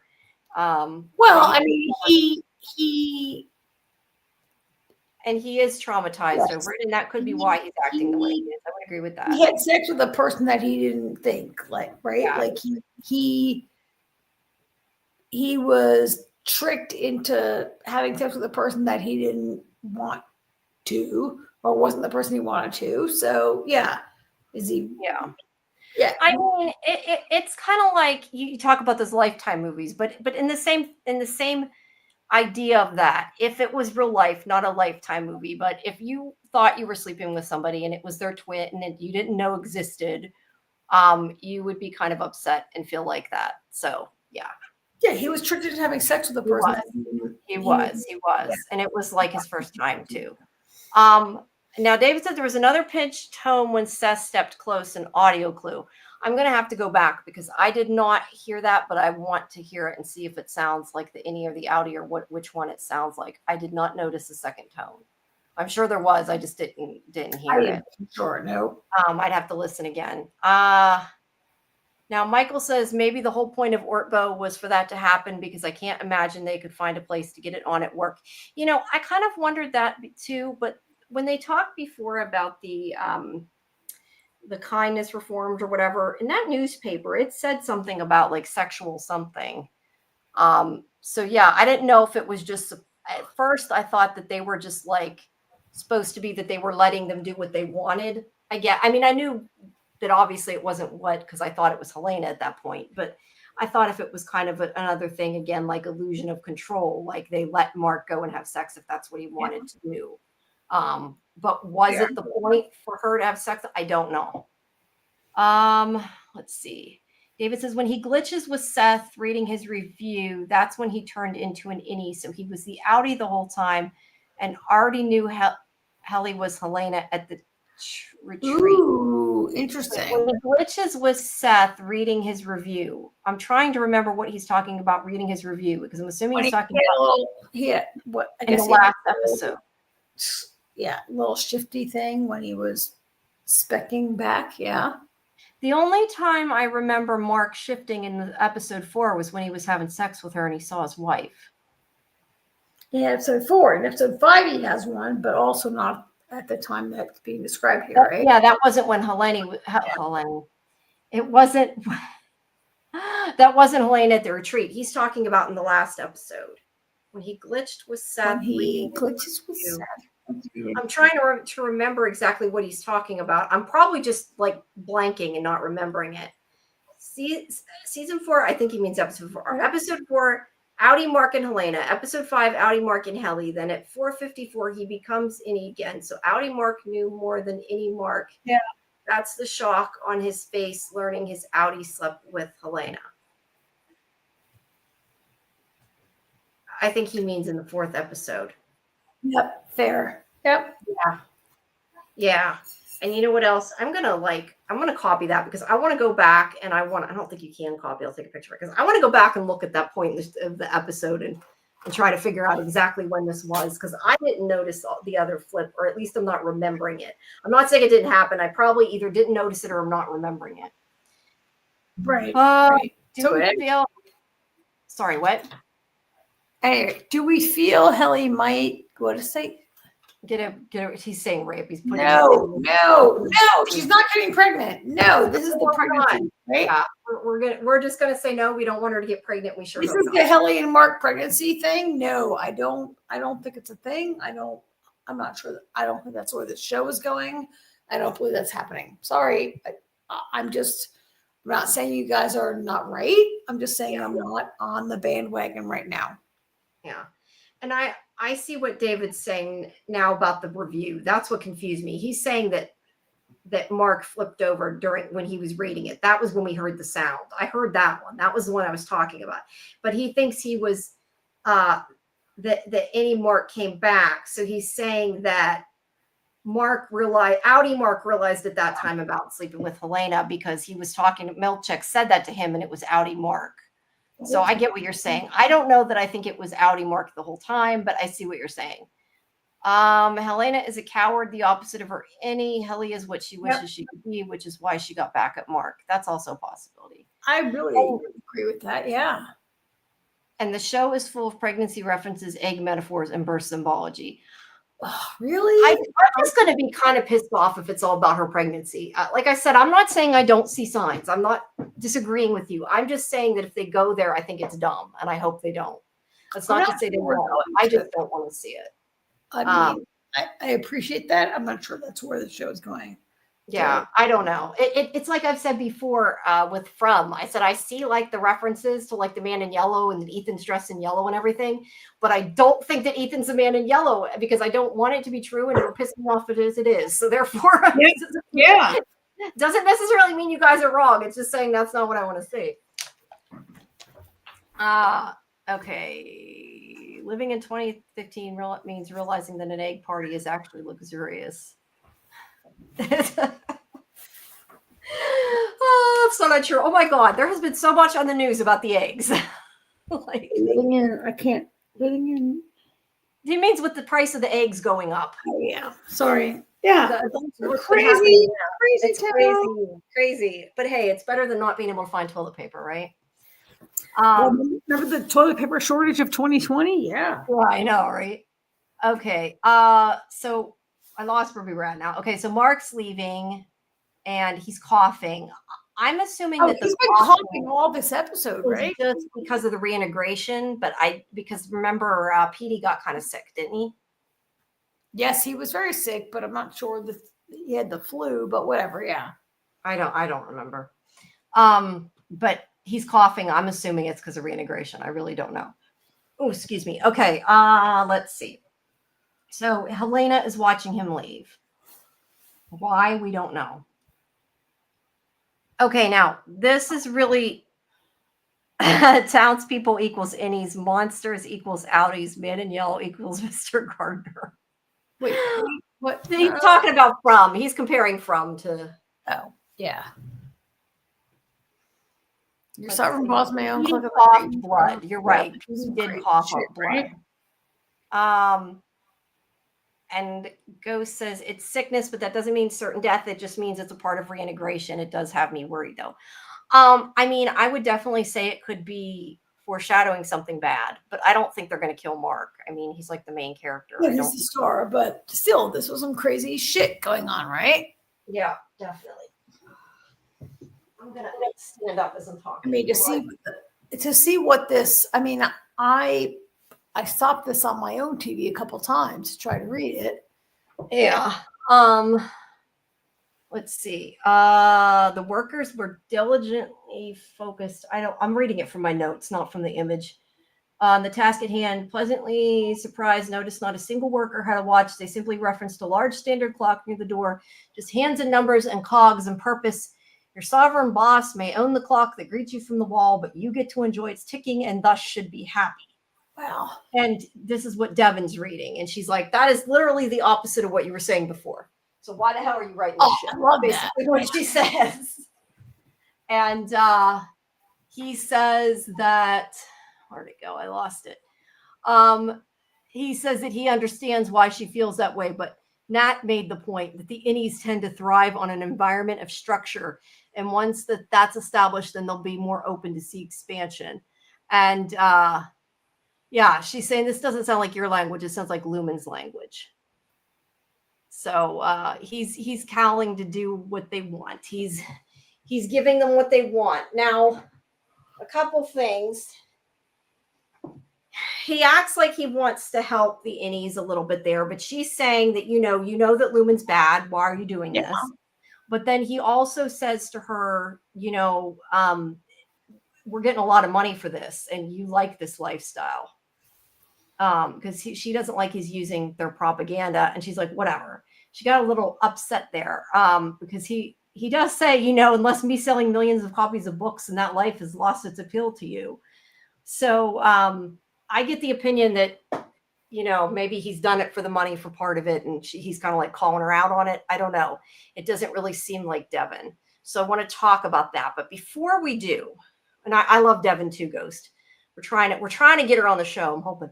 The one thing I want to mention here, and I know a lot of people probably noticed this, but the episode is titled Trojan's Horse. And this is what Rickon says is Trojan's horse. The saying is clearly not Trojan's horse. It's Trojan horse because it's not Troy's horse. It's you know what I mean? It doesn't belong to the Trojans. So this is insinuating, I'm guessing, instead of a Trojan horse, that it was made, like, meaning it belonged to Troy all along, like it's on the inside. So I think that's what he means there, that he's saying, like, the idea is coming from the inside. Yeah. Like, I'm not getting my point across, but you know what I'm trying to say? I'm hoping what I'm saying is making sense. Because he doesn't say Trojan. You're saying that's not that he's saying that. Yeah, it's not that they're trying to sneak in something, but it's like already being made. I think it means the fact that this book is actually being made from Lumen. It's not really. I don't think that that's necessarily what Rickon is saying, because Rickon may just be saying it wrong. But I think it's implying that this isn't something that they can sneak into Lumen to actually give the innies a purpose. It's something that Lumen is creating from the inside to make them do what they want. So it's not really a Trojan horse. It's kind of in the way the opposite of a Trojan horse is the way that I look at it. If that makes any sense, the way I tried to explain that. Anyway, the apostrophe S, I think, has significance in that case. So yeah, but what do you think about Devin? Okay, I lost her again. Audi Mark was a Trojan horse. Yeah, he's kind of was a Trojan horse. That is true. But I'm just saying, in this case, I think it's saying that, like, it wasn't really somebody trying to break in. It was somebody that was already in there. I don't know. It's just, I'm not even explaining it right. It made sense when I said it before it came out of my mouth. In my head, it made sense. Okay. Come back, Karen. Come back. I'm back. I'm putting so much on Jamie to try to, like, give your own interpretation of this, which this was some crazy shit. Like, looking at this, right? Yeah. And I listened to you for a long time. I'm sorry to let you go. No, it's okay. I just don't know if I explained what I meant right. You did. I mean, in terms of, like, what you thought this was about. Yeah, I'm saying it's kind of like the opposite of a Trojan horse, because they're like, he's acting like he's trying to help the innies, but it's really something that Lumen created pretending to help the innies. So it's not exactly it's not the Trojan horse he thinks it is. Let's put it that way. Yeah. Yeah. And David said that Mark also said that Audi Mark was a Trojan horse. And I would agree with that. But I'm talking about the play on Trojan's horse. But yes, and on a separate issue, yes, Mark is kind of like a Trojan horse. I think it's great, because I think that, like, 2 episodes ago, you could have said that Ellie was the Trojan horse, right? Like, Ellie was, she was overtaken by Helena. And I love the idea that they held that title until now. Mm-hmm. Trojan horse is not, like, that seemed like a Trojan horse, but it's not. This is the new Trojan horse, right? Like, I love that. Yeah, it like plays on a lot of different levels. Yeah, because it does play on the regular Trojan horse level too. Yeah. Now Ghost is saying could be the mole. We don't know. I assume he means Rickon. Or he. Yeah. I'm saying he. I'm saying he because you have an icon of a guy. You may not be a he, so I apologize. This person, if I said he, I might have said he before. I tend to attribute gender to icons without meaning to, so I apologize. Ghost also says Miss Cobell's computer still hasn't been fixed to remove her name. Does it still have her name? I didn't notice that. But are they hacked? I don't know. I tend to think it's just showing that Milchek doesn't have as much power as he thinks he does and wants. Like, they're like saying, we don't care about you if it's still not fixed. Yeah. That's what I think. All right. So now we have, okay, so she's pissed. She goes to bed or whatever. She's clearly upset. And he's like, babe, like, He's not trying to upset her, but he did. So I was starting to ask you, what did you think about Devin in this scene? I started to ask you, and then you got disconnected. Devin is becoming one of my more favorite characters. Like, I just love the way she, in this scene, I love the way, like, she's starting to think that her husband is a little off or a little creepy, right? Like, I love the way she's, I love her. I love what's happening with her character. She's great. Do you think, though, like what he says is accurate? Do you think that, like, he feels like she wants the money and that's part of why he's doing it? I mean, No. I don't either, because she clearly is like, no, this isn't cool. I just was like, I'm kind of surprised he said that. Like, maybe he got that opinion from her before. I don't know.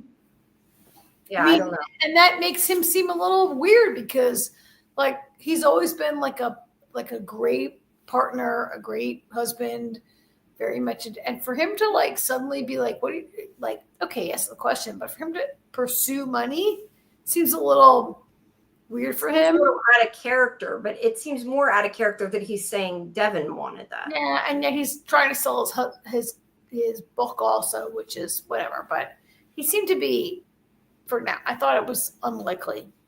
Yeah, it's a little weird there. But you're right. You're right, Ghost. Money does change people. This is true. Well, yeah. It just doesn't seem like that's been the case with them. Not that we really know. We don't know a lot. Didn't she want the fancy the fancy birthing cabin? That's true. Yeah, but I don't think she knew that it was connected to Lumen or anything back then. So yeah, I don't know. He's implying she didn't mind it before. Maybe he's kind of like, yeah, maybe he's more meaning it like you didn't complain before. Not that because that could be taken that way too, like not quite so literal. All right, so now Audi Irving is looking at his paintings and he starts taking them down, and then he goes to the payphone. And I don't know I can't remember if we discussed this before or not. I haven't written in my notes, but I got a question again. Why is there a payphone? Is it because he's in a Lumen area? Like, what is we don't have payphones. They don't exist like that anymore, at least as far as I know. Maybe, I don't know, maybe out in tiny countries they do, but as far as I know, phone booths don't exist. I'm kind of surprised they didn't just use a burner phone, but the whole thing with the technology in the show is so weird. Yeah, I don't know. Are you still there, Karen? Yeah, I'm here. Okay, I wasn't sure. I want to see your bird. I'm just putting some drops in my eye because I'm a little. All right. He's trying not to use cellular calls. He could be, and I understand that you wouldn't want to use a cell phone because of that. I'm just saying, like, why is there a payphone? I'm more like of the idea that there isn't payphones in the 2000, even if this is still 2000 or whatever, there isn't. It isn't honest, but I don't know. Maybe some towns still have payphones, but as far as I know, the only payphone I ever see is when you see phone booths that they show that are in England, the red phone booths. I don't think we have them here no more. Ghost brings up an interesting fact too, though, that before she didn't know that Lumen was bad. So maybe it's like now in retrospect, she doesn't like Lumen, you know? So yeah, that's fair. That is fair. Okay. So he calls someone. He says, "It's me again. They fired me. I think they knew what my innie was up to." And then he sees the cars following him. See, it does insinuate to me sometimes that maybe he's reintegrated and he's faking a lot of what's going on. You think so? Really? I don't know. Like, because when he's Irving on the inside, I don't feel like he's faking, but it confuses me that how in the world does he know that his innie is doing stuff? Like, unless it still has to do with him staying up and not getting sleep, I'm not sure, I'm not sure how he would know that his innie got any message. Like, how would he remember what his innie did? I feel like he's closer integrating than Mark or almost anyone. Like, I feel like this guy, like Irving, is sort of close. Like, don't you feel like any moment he could like click and have a new idea? And yet, because He's that's pretty not. far compared to like Mark, right? Yeah, I mean, because I don't think he's talking about OTC. I think he's talking about. I mean, I don't know. Like he's saying that he understood the paintings, I think, or that at least that he found out about the testing floor. But I just don't know how he would know. Let's put it this way: the innies know some of what the outies know, but there's no reason an outie should know any of what happened to the innie. Okay, Really, because they wouldn't tell them. Yeah. So unless he just means, oh, I'm fired because he must have known what the painting was. He could mean it like that. That like, well, I was fired, so he must have figured it out. But he says got the message, like he sent his innie a message. At least that's the opinion I got. Like he was purposely painting that for his innie. Okay. Yeah. So yeah, I don't know. He's on the Ghost says he's on the inside. David says repressing dreams and sleep deprivation will cause your unconscious to bleed into consciousness. Yes, that is a possibility, and that's the whole leaking black sludge. We know that. And Michael says, I don't think it's Milchek only because Milchek already knows that Irving was fired. Huh. That's a good point. That's a good point. Yeah, if it was Milchek, he wouldn't be saying to him, my innie was fired. So yeah, I don't know. I hadn't thought of that. I like the Milchek idea though, but you're right. You're totally right. It doesn't make tons of sense if he's calling him for that. Yeah. So he sees that someone is following him, and it turns out that it is Bert's outie. Oh yeah. Which is really interesting. Yeah, that's so great. Yeah, I still want to know what the hell Irving was doing in the first place, going like that he had his information, but he asks him why he's following him, and he's like, you came to my doorstep, you were banging on my door, and I want to know why. And then he realizes it was during the OTC and that Bert must be Lumen. And says he doesn't know, and they know they're both severed. Sorry, what? I turn my camera off, that's all. Okay. My eyes are killing me. That's all. I love this part. I love this part of the show. It was amazing. These scenes are incredible. Yeah. So they know they're both severed.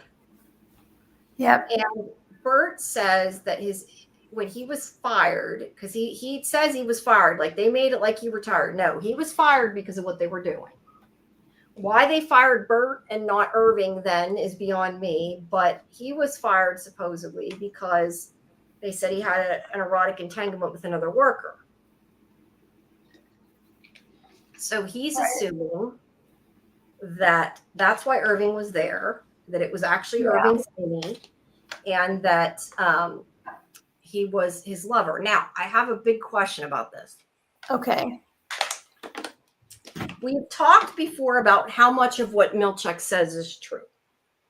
Now, according to Milchek, it seemed like the whole world knew about what they had done, right? That they had come into the real world. Where for a while we were saying that it seemed more like Helena was covering it up, and that them saying the outside world knew was overall a lie, right? Right. Okay. So follow me to this. So now my question is, if that's the case, and the outside world really doesn't know about OTC, why would Bert, and I don't know if this is just like a continuity issue where this actually means anything, but why would Bert assume it was his innie that was at his house? Because he would have no reason to think that it was possible that an innie could be outside of Lumen. So I don't know. What do you think? What do you guys think? Do you get where I'm going with that? I'm saying that makes me wonder if the whole thing Milchek said about everybody found out about that they did that. It makes me wonder if it's a possibility that it's true that the people in the outside world really do know about it. That not that the newspaper was necessarily true, but the fact that like people knew what they did. Or there's something up with Bert. Yeah, like All City says he knows too much. That's my point. It's got to be one or the other. Either the people know the truth that they were able to turn into their Audis, or there's something up with Bert. Ghost says they didn't know they started a revolution, the straw that broke the camel's back, uniting the group against Lumen. And that's kind of my point. Like, I thought that they hid all that, and the only people that knew were like Devin and that's why they were trying to find out what they knew. It needs more cowbell, and I have the cowbell. Yeah. That's the answer there. Kelly says Bert's suspicious. I don't know, because so many things in this show, like, I feel like they don't make mistakes very often. So either we're wrong about people not knowing, or he knows something he shouldn't. So yeah, I don't know. Okay, fair, but I mean, I think there are always situations where we're waiting to think a little bit of we get an idea about. Yeah, like, we could be completely wrong. Maybe that whole thing about the revolution was true. I mean, we don't. That's kind of my point. Like, we don't know. Yeah. We just always assumed it wasn't. I never really thought about it, but I don't know if we assumed that or everybody assumed that. Like, I'm curious. I thought that, like, everybody kind of thought that was a lie, but maybe, I don't know. I've seen it. Yeah. I assume that I should be wrong 50% of the time, maybe, with my theories and whatever. But that's just me. I'm sure that other people are right 100% of the time. Yeah, we could be wrong. I don't know. I'm just curious because it made me wonder. Kimberly says, I think he realized it's because Irving didn't remember.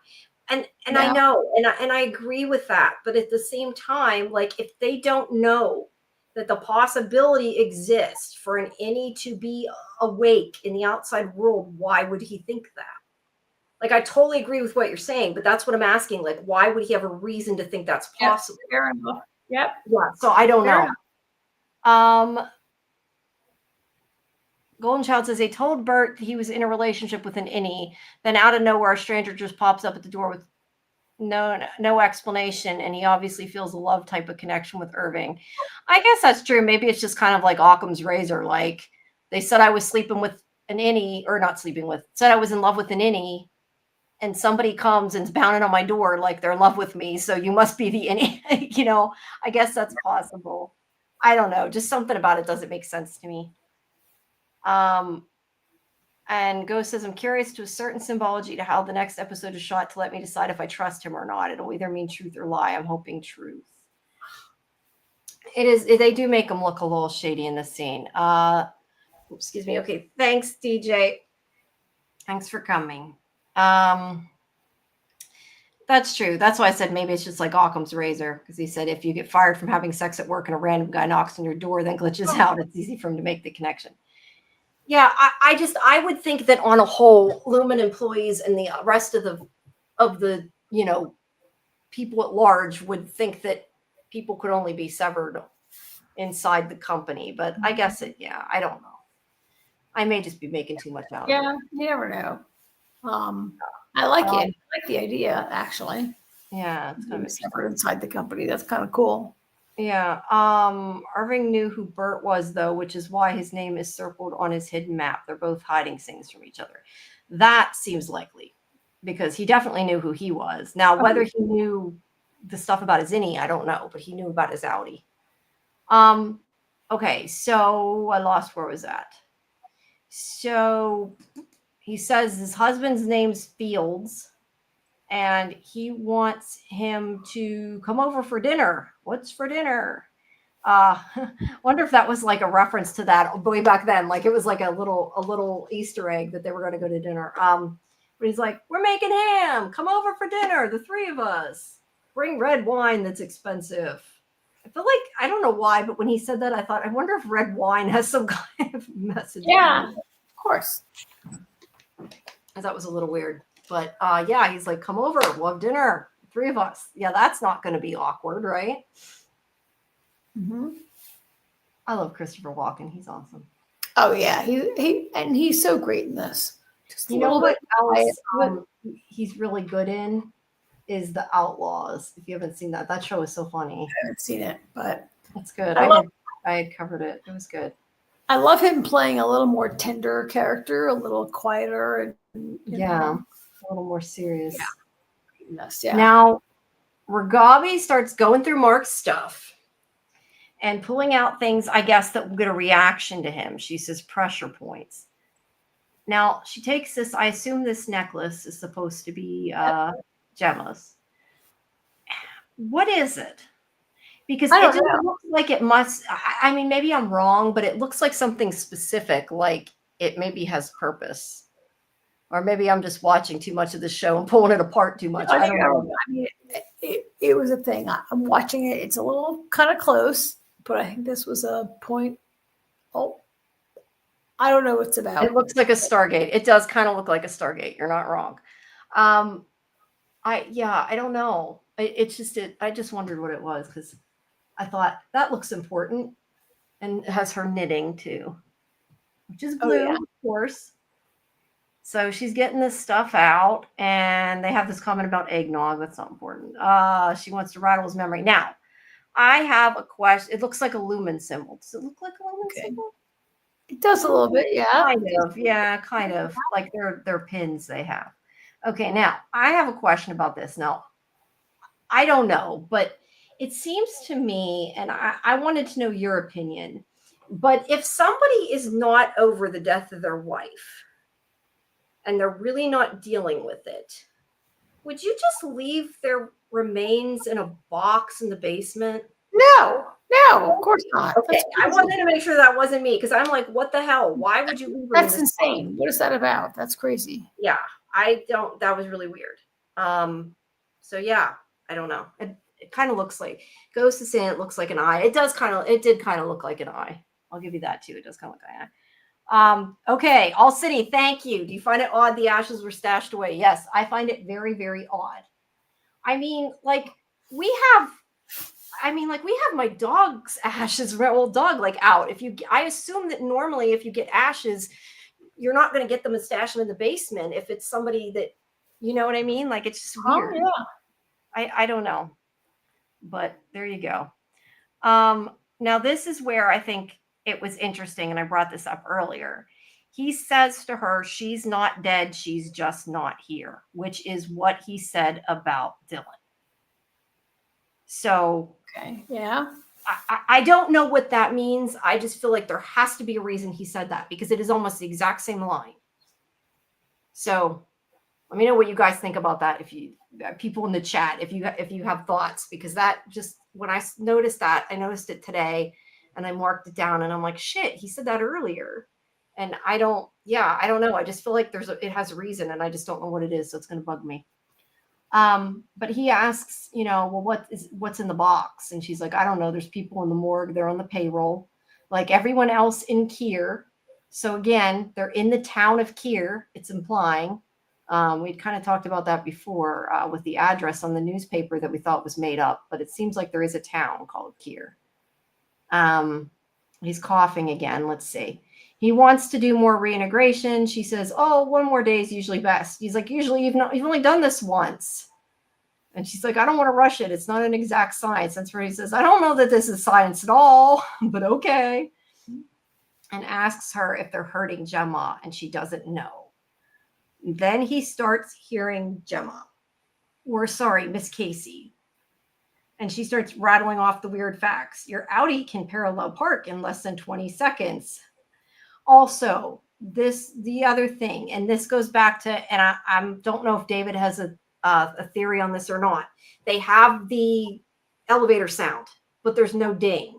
So if he's Audi going to any, why is there no ding? Is it because he's starting to reintegrate that it's not the same sound? Because I've said before how I noticed when they go to any, it's got that ding and it sounds different than the outs of what I call the out sound. This is the in sound, and it's different. It doesn't have a ding. But anyway, he starts flashing, and she also says, your Audi can roller skate with grace. Your Audi pays all his gas and electric. I don't know why I wrote everything down like you guys really need to know. Pays all his gas and electric bills within 3 business days. And he keeps seeing the lumen, the different lumen hallways as he's walking, and they move further away from him. Kind of like those bad dreams you have. That looks like the testing floor, like it could be, but he's never been on the testing floor. So that we know of. So it could be the hallway to the break room that was darker. I don't know. But when he comes out after, it looks like it's like the white hallway again. So I don't know. It might just be to be kind of scary. I don't know. But the door moves. He sees a door handle. Your Audi listens to music while shaving, but not while showering. Your Audi prefers 2 scoops of ice cream in a serving, but they must be the same flavor. Like, what the hell is a weird thing to say? Once captured a butterfly. And I also noticed they do have him dressed in the innie colors in this scene to begin with, which is kind of weird. But then it says your Audi is going to, and then he like flips over again, and he's just like sad because I think at this point he turned like. Look, I don't say he was exactly innie and Audi. Like I think they are kind of blended, but I think at this part it was like the out sound, and it was like he was back to Mark Scout, and he's like, I'm seeing my wife. At least that's how I took that scene, because he looks really grief stricken. He really does. Like, look at his face. Like that's what I mean. Like I think before it was kind of like he was innie Audi, and then there he was like Audi, and he suddenly saw his wife, and he's like, what the hell? Like, I mean, it's kind of hard to say. You don't really know, but when that's just how I interpreted it. He looked down again at Miss what's her name, and yeah, he seems to be really shocked. Yeah. David says it could be that is because of the reintegration. There's a shot of Mark half blocked out, symbolizing the process isn't complete. The sounds I'll have to go back and listen to. Yeah.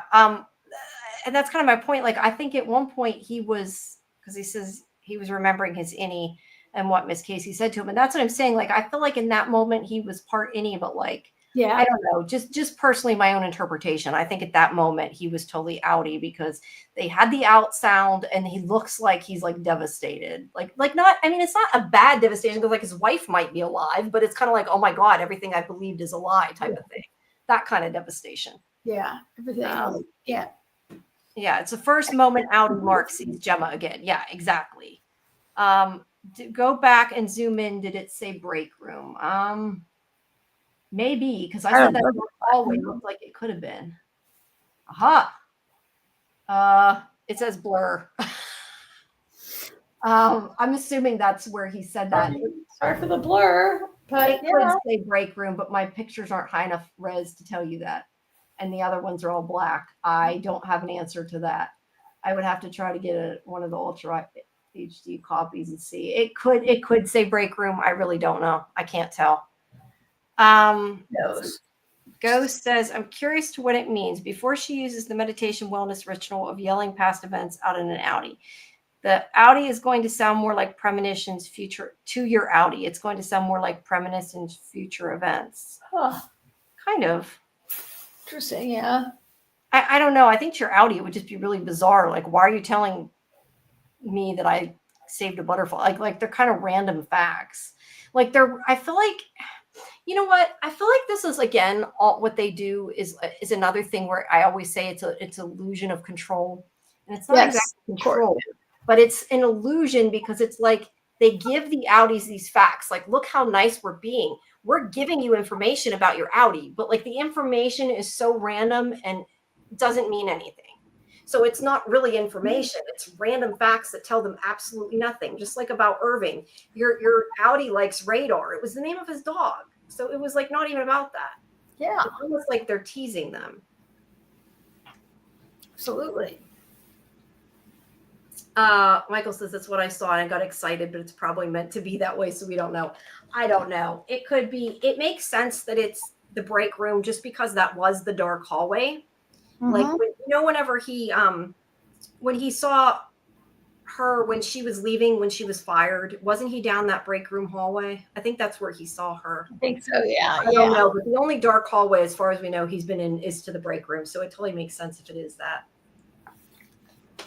But yeah, I don't know. But I mean, I think there was a lot.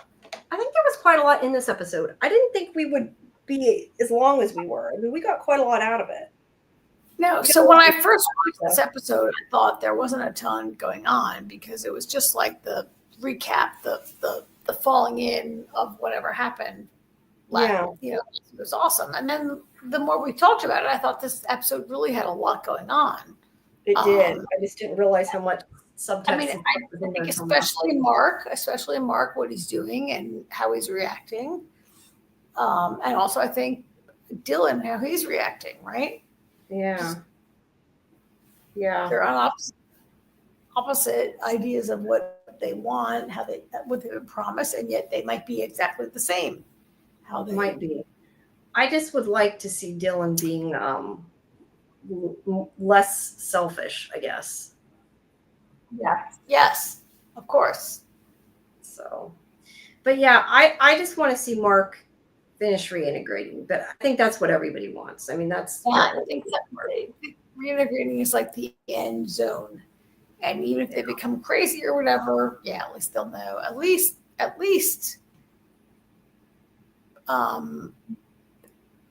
I don't even know. At least I can't even say it because I'm wrong. I was going to say at least they'll know what's happening, but there's no way it's happening. There's no way. Like Mark might come around, but who knows what that even means? It'll be one idea. Yeah, I'm going to assume though that it's going to keep getting more like extreme. Yeah. Michael says this season in general is giving us a lot, and I love it. I agree. I mean, they answer questions. They don't keep you. I mean, they keep you enough in suspense. You want to keep watching it, but it's not like driving you crazy suspense. Like they do give answers. And I will say, I'm really curious to see what the hell season 3 is going to be. Well, of course, yeah. I want to know where it's headed. But if anybody else in the chat has anything else they want to discuss, we have reached the end of the episode. I think unless you have something to add, I think I've gone through everything. What do I have here? Watching now to wonder to see if it's a problem. What's it? Oh, I don't know what that was about. It was about Irving and Bert. I have watching now. I meant when I was watching about the ghost time. I wonder if to see if it's a problem. You love it, yeah. I don't know. I think I was in reference to. I thought Bert seemed suspicious, but I'm not sure entirely what it was about. It was something I wrote in my notes that wasn't written out. So, yeah, we'll have to wait and see what the heck's going on. But thanks guys for coming. Next week we'll be doing the live at 10 Eastern instead of 9. So therefore the watch party will be at 9 instead of 8. We're going to see if it works out better for people, because I know there's another big live that's the same time as ours. So we're going to try moving it a little bit and see how it goes. Let us know if you like that better or less, or let us know. Put all that in the comments. And then also, as always, please like and subscribe. And again, if you haven't done it, make sure you check out our interview with Sydney Cole Alexander, who plays Natalie. Natalie was going to say something else. I don't know. Natalie. I'm just thinking of Yellow Jackets too. It's confusing me. But anyway, that is under the live tab because we premiered it. Even though it was pre-recorded, we premiered it as live. And thank you for everybody who has watched it, because it's gotten a good bit of views. But we hope to have more interviews for you soon. And also, we need more Cobell. I agree. I want more Patricia. Oh yeah, I can't wait for her to come back. Hopefully next episode. I mean, she's been gone for at least several weeks. Yeah, she hasn't been in it. But also, if you like Yellow Jackets, make sure you come back tomorrow night. We have at 8:00. We have another watch party, even though we've already watched it twice. We have another watch party in Discord. Excuse me. And at 10:30, Scarlett and I are doing our Yellow Jackets breakdown for the premiere. Cool. That's all tomorrow. And also, I believe I already a long time ago put the Discord links pinned in the chat. I made a shortcut at my website to make it nice and easy to find Discord instead of me constantly copying the address from my YouTube video. It's just discord.scifivision.com, nice and easy. And where the heck are our banners anyway? Make sure that you check out there's our social media website, scifivision.com. Scifivision.com, you can get all the interviews that aren't on video and or audio will be there. Let's see. So tomorrow we have Yellow Jackets, and then Tuesday we have our weekly, which is about Paradise, and I don't know whatever else we've seen. Maybe Captain America. I don't know if we're all have seen it. I didn't see it yet, so maybe if AJ's seen it, maybe he'll give a quick check it. Yeah. review. But yeah, whatever else we've seen during the week, that's kind of our mishmash show. That's on Tuesday at 10 Eastern, and as for what's coming new that's coming up, I have let's see, I have more for people who like reality TV. I have more Deal or No Deal Island. I was trying to think of what it was called. Deal or No Deal Island, yeah. Yeah. I talked to the person one of the people who gets off the island this coming week. I've already done that, or I'm going to be doing that, and that'll be going up. And then I have Dark Winds stuff coming. I'm trying to think what else. I'm blanking. I'm trying to think what other interviews we have. Let's see. Everything.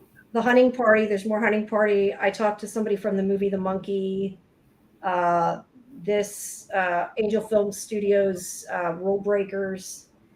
That's all stuff that's coming up. Surface. That was the other thing. I have a few Surface interviews with the stars, Gugu and I don't remember their names offhand, but that's an Apple show that's coming out. And then also I told you guys I was talking to Jacob Anderson. I did that interview. Oh, yeah. And I talked to him for like over half an hour. We talked till the Zoom chat was kicking us out. Let's put it that way. But it's going to be audio only. They said I could use the audio, but I can't post the video. He was having Wi-Fi issues. He was having Wi-Fi issues like you were tonight. I know. Yeah, about it a lot. But anyway, so that will be coming up. We talked about his movie Time Stalker. We talked about Interview with a Vampire. We talked about Doctor Who. I think we talked a little bit about Game of Thrones. I don't really know much about Game of Thrones, but I think he mentioned it. So yeah, lots of fun stuff there. So that interview will be coming. Yeah, so lots of fun stuff. And I'm trying to get Severance and Yellow Jackets interviews still. We might have a couple Severance things. Kind of got some maybes. We're, circling, trying to get those locked down. Yes, Deal or No Deal Island is crazy this season. Yeah, it's very, very crazy. Yeah, there's that. I might have more Traders too. I don't know if you guys watch Traders. I did Traders last week. They haven't scheduled anything this week, but I'm hoping. I just did Derek, and I'm hoping for whoever gets kicked off this week. Last of Us 2. Yes, we will be doing a Last of Us 2 podcast breakdown in April as well. So look for that. All right. I think though, what else is coming out in shows? I feel like something else is premiering. I don't really know that much. I mean, we only watch nine bodies in a Mexican morgue. That's the other thing, which is awesome. I very much am enjoying that show. I think you guys will like it. We'll probably talk about that some when it comes out. I mean, it's like I said, it's kind of like it reminds me of like a 10 Little Indian type, I mean, it's a murder mystery, but I like it. Yeah, and Surface is actually mystery too. Oh yeah. So it's pretty good. It's got other stuff in it too. It's got like relationship drama and stuff too, but it's like sort of mystery. But yeah, so all that fun stuff coming up. I see Scarlett just said something to me. I don't know what I thought maybe it was about the show, but it's not. Did I want to cover the Yellow Jackets title sequence? Yeah, I think maybe we'll talk about that probably tomorrow too. Although we're going to try not to stay on all night, since I know we have 2 episodes tomorrow to discuss, and our show doesn't start till 10:30. I'm hoping to get some sleep. I have to get up early for my hair appointment Monday because it got canceled today. Me too. I got roots. I need my hair done, so I need to sleep. Right. Fair enough. Yeah. So yeah. Do you have anything? I mean, is there anything you have to add? I don't know if you can think of anything. No, I've had a rough night with your eye. Dry in my eye, but great to talk to everybody. Love this episode. Not my favorite, but awesome. Great, stuff happening, and we'll see. I'm looking forward to next week being like kind of I hope really explosive, maybe. I'm just waiting for everybody to see episode 7 because I want to talk about episode. Whoa, so that's the really explosive episode that you're. I would say that is the explosive episode. I won't say anything, but 7 is 6. 7. No, 6 is good too. Don't get me wrong; the whole season's good, but 7 is the one I'm looking forward to talking about. All right, so we got 2, maybe 1 or 2, yeah. And I keep intending to, if I can get more time, I do want to do some breakdowns that aren't like just our live thing, like I did for Severance for the premiere. But I'm still hoping to do it. I need to get my shit together. It takes a lot of work to do it, and I haven't had time. And I just found out I need to take care of my website because now they're threatening that they're going to charge me more if I don't do it. So I gotta get a new server. I gotta buy the server, move it. I gotta bite the bullet and do it. So I'm gonna be dealing with that this next week, which isn't fun. So, but well, we'll have that little, you'll give us that little, for me, that little playing golf with it, whatever. Thank you.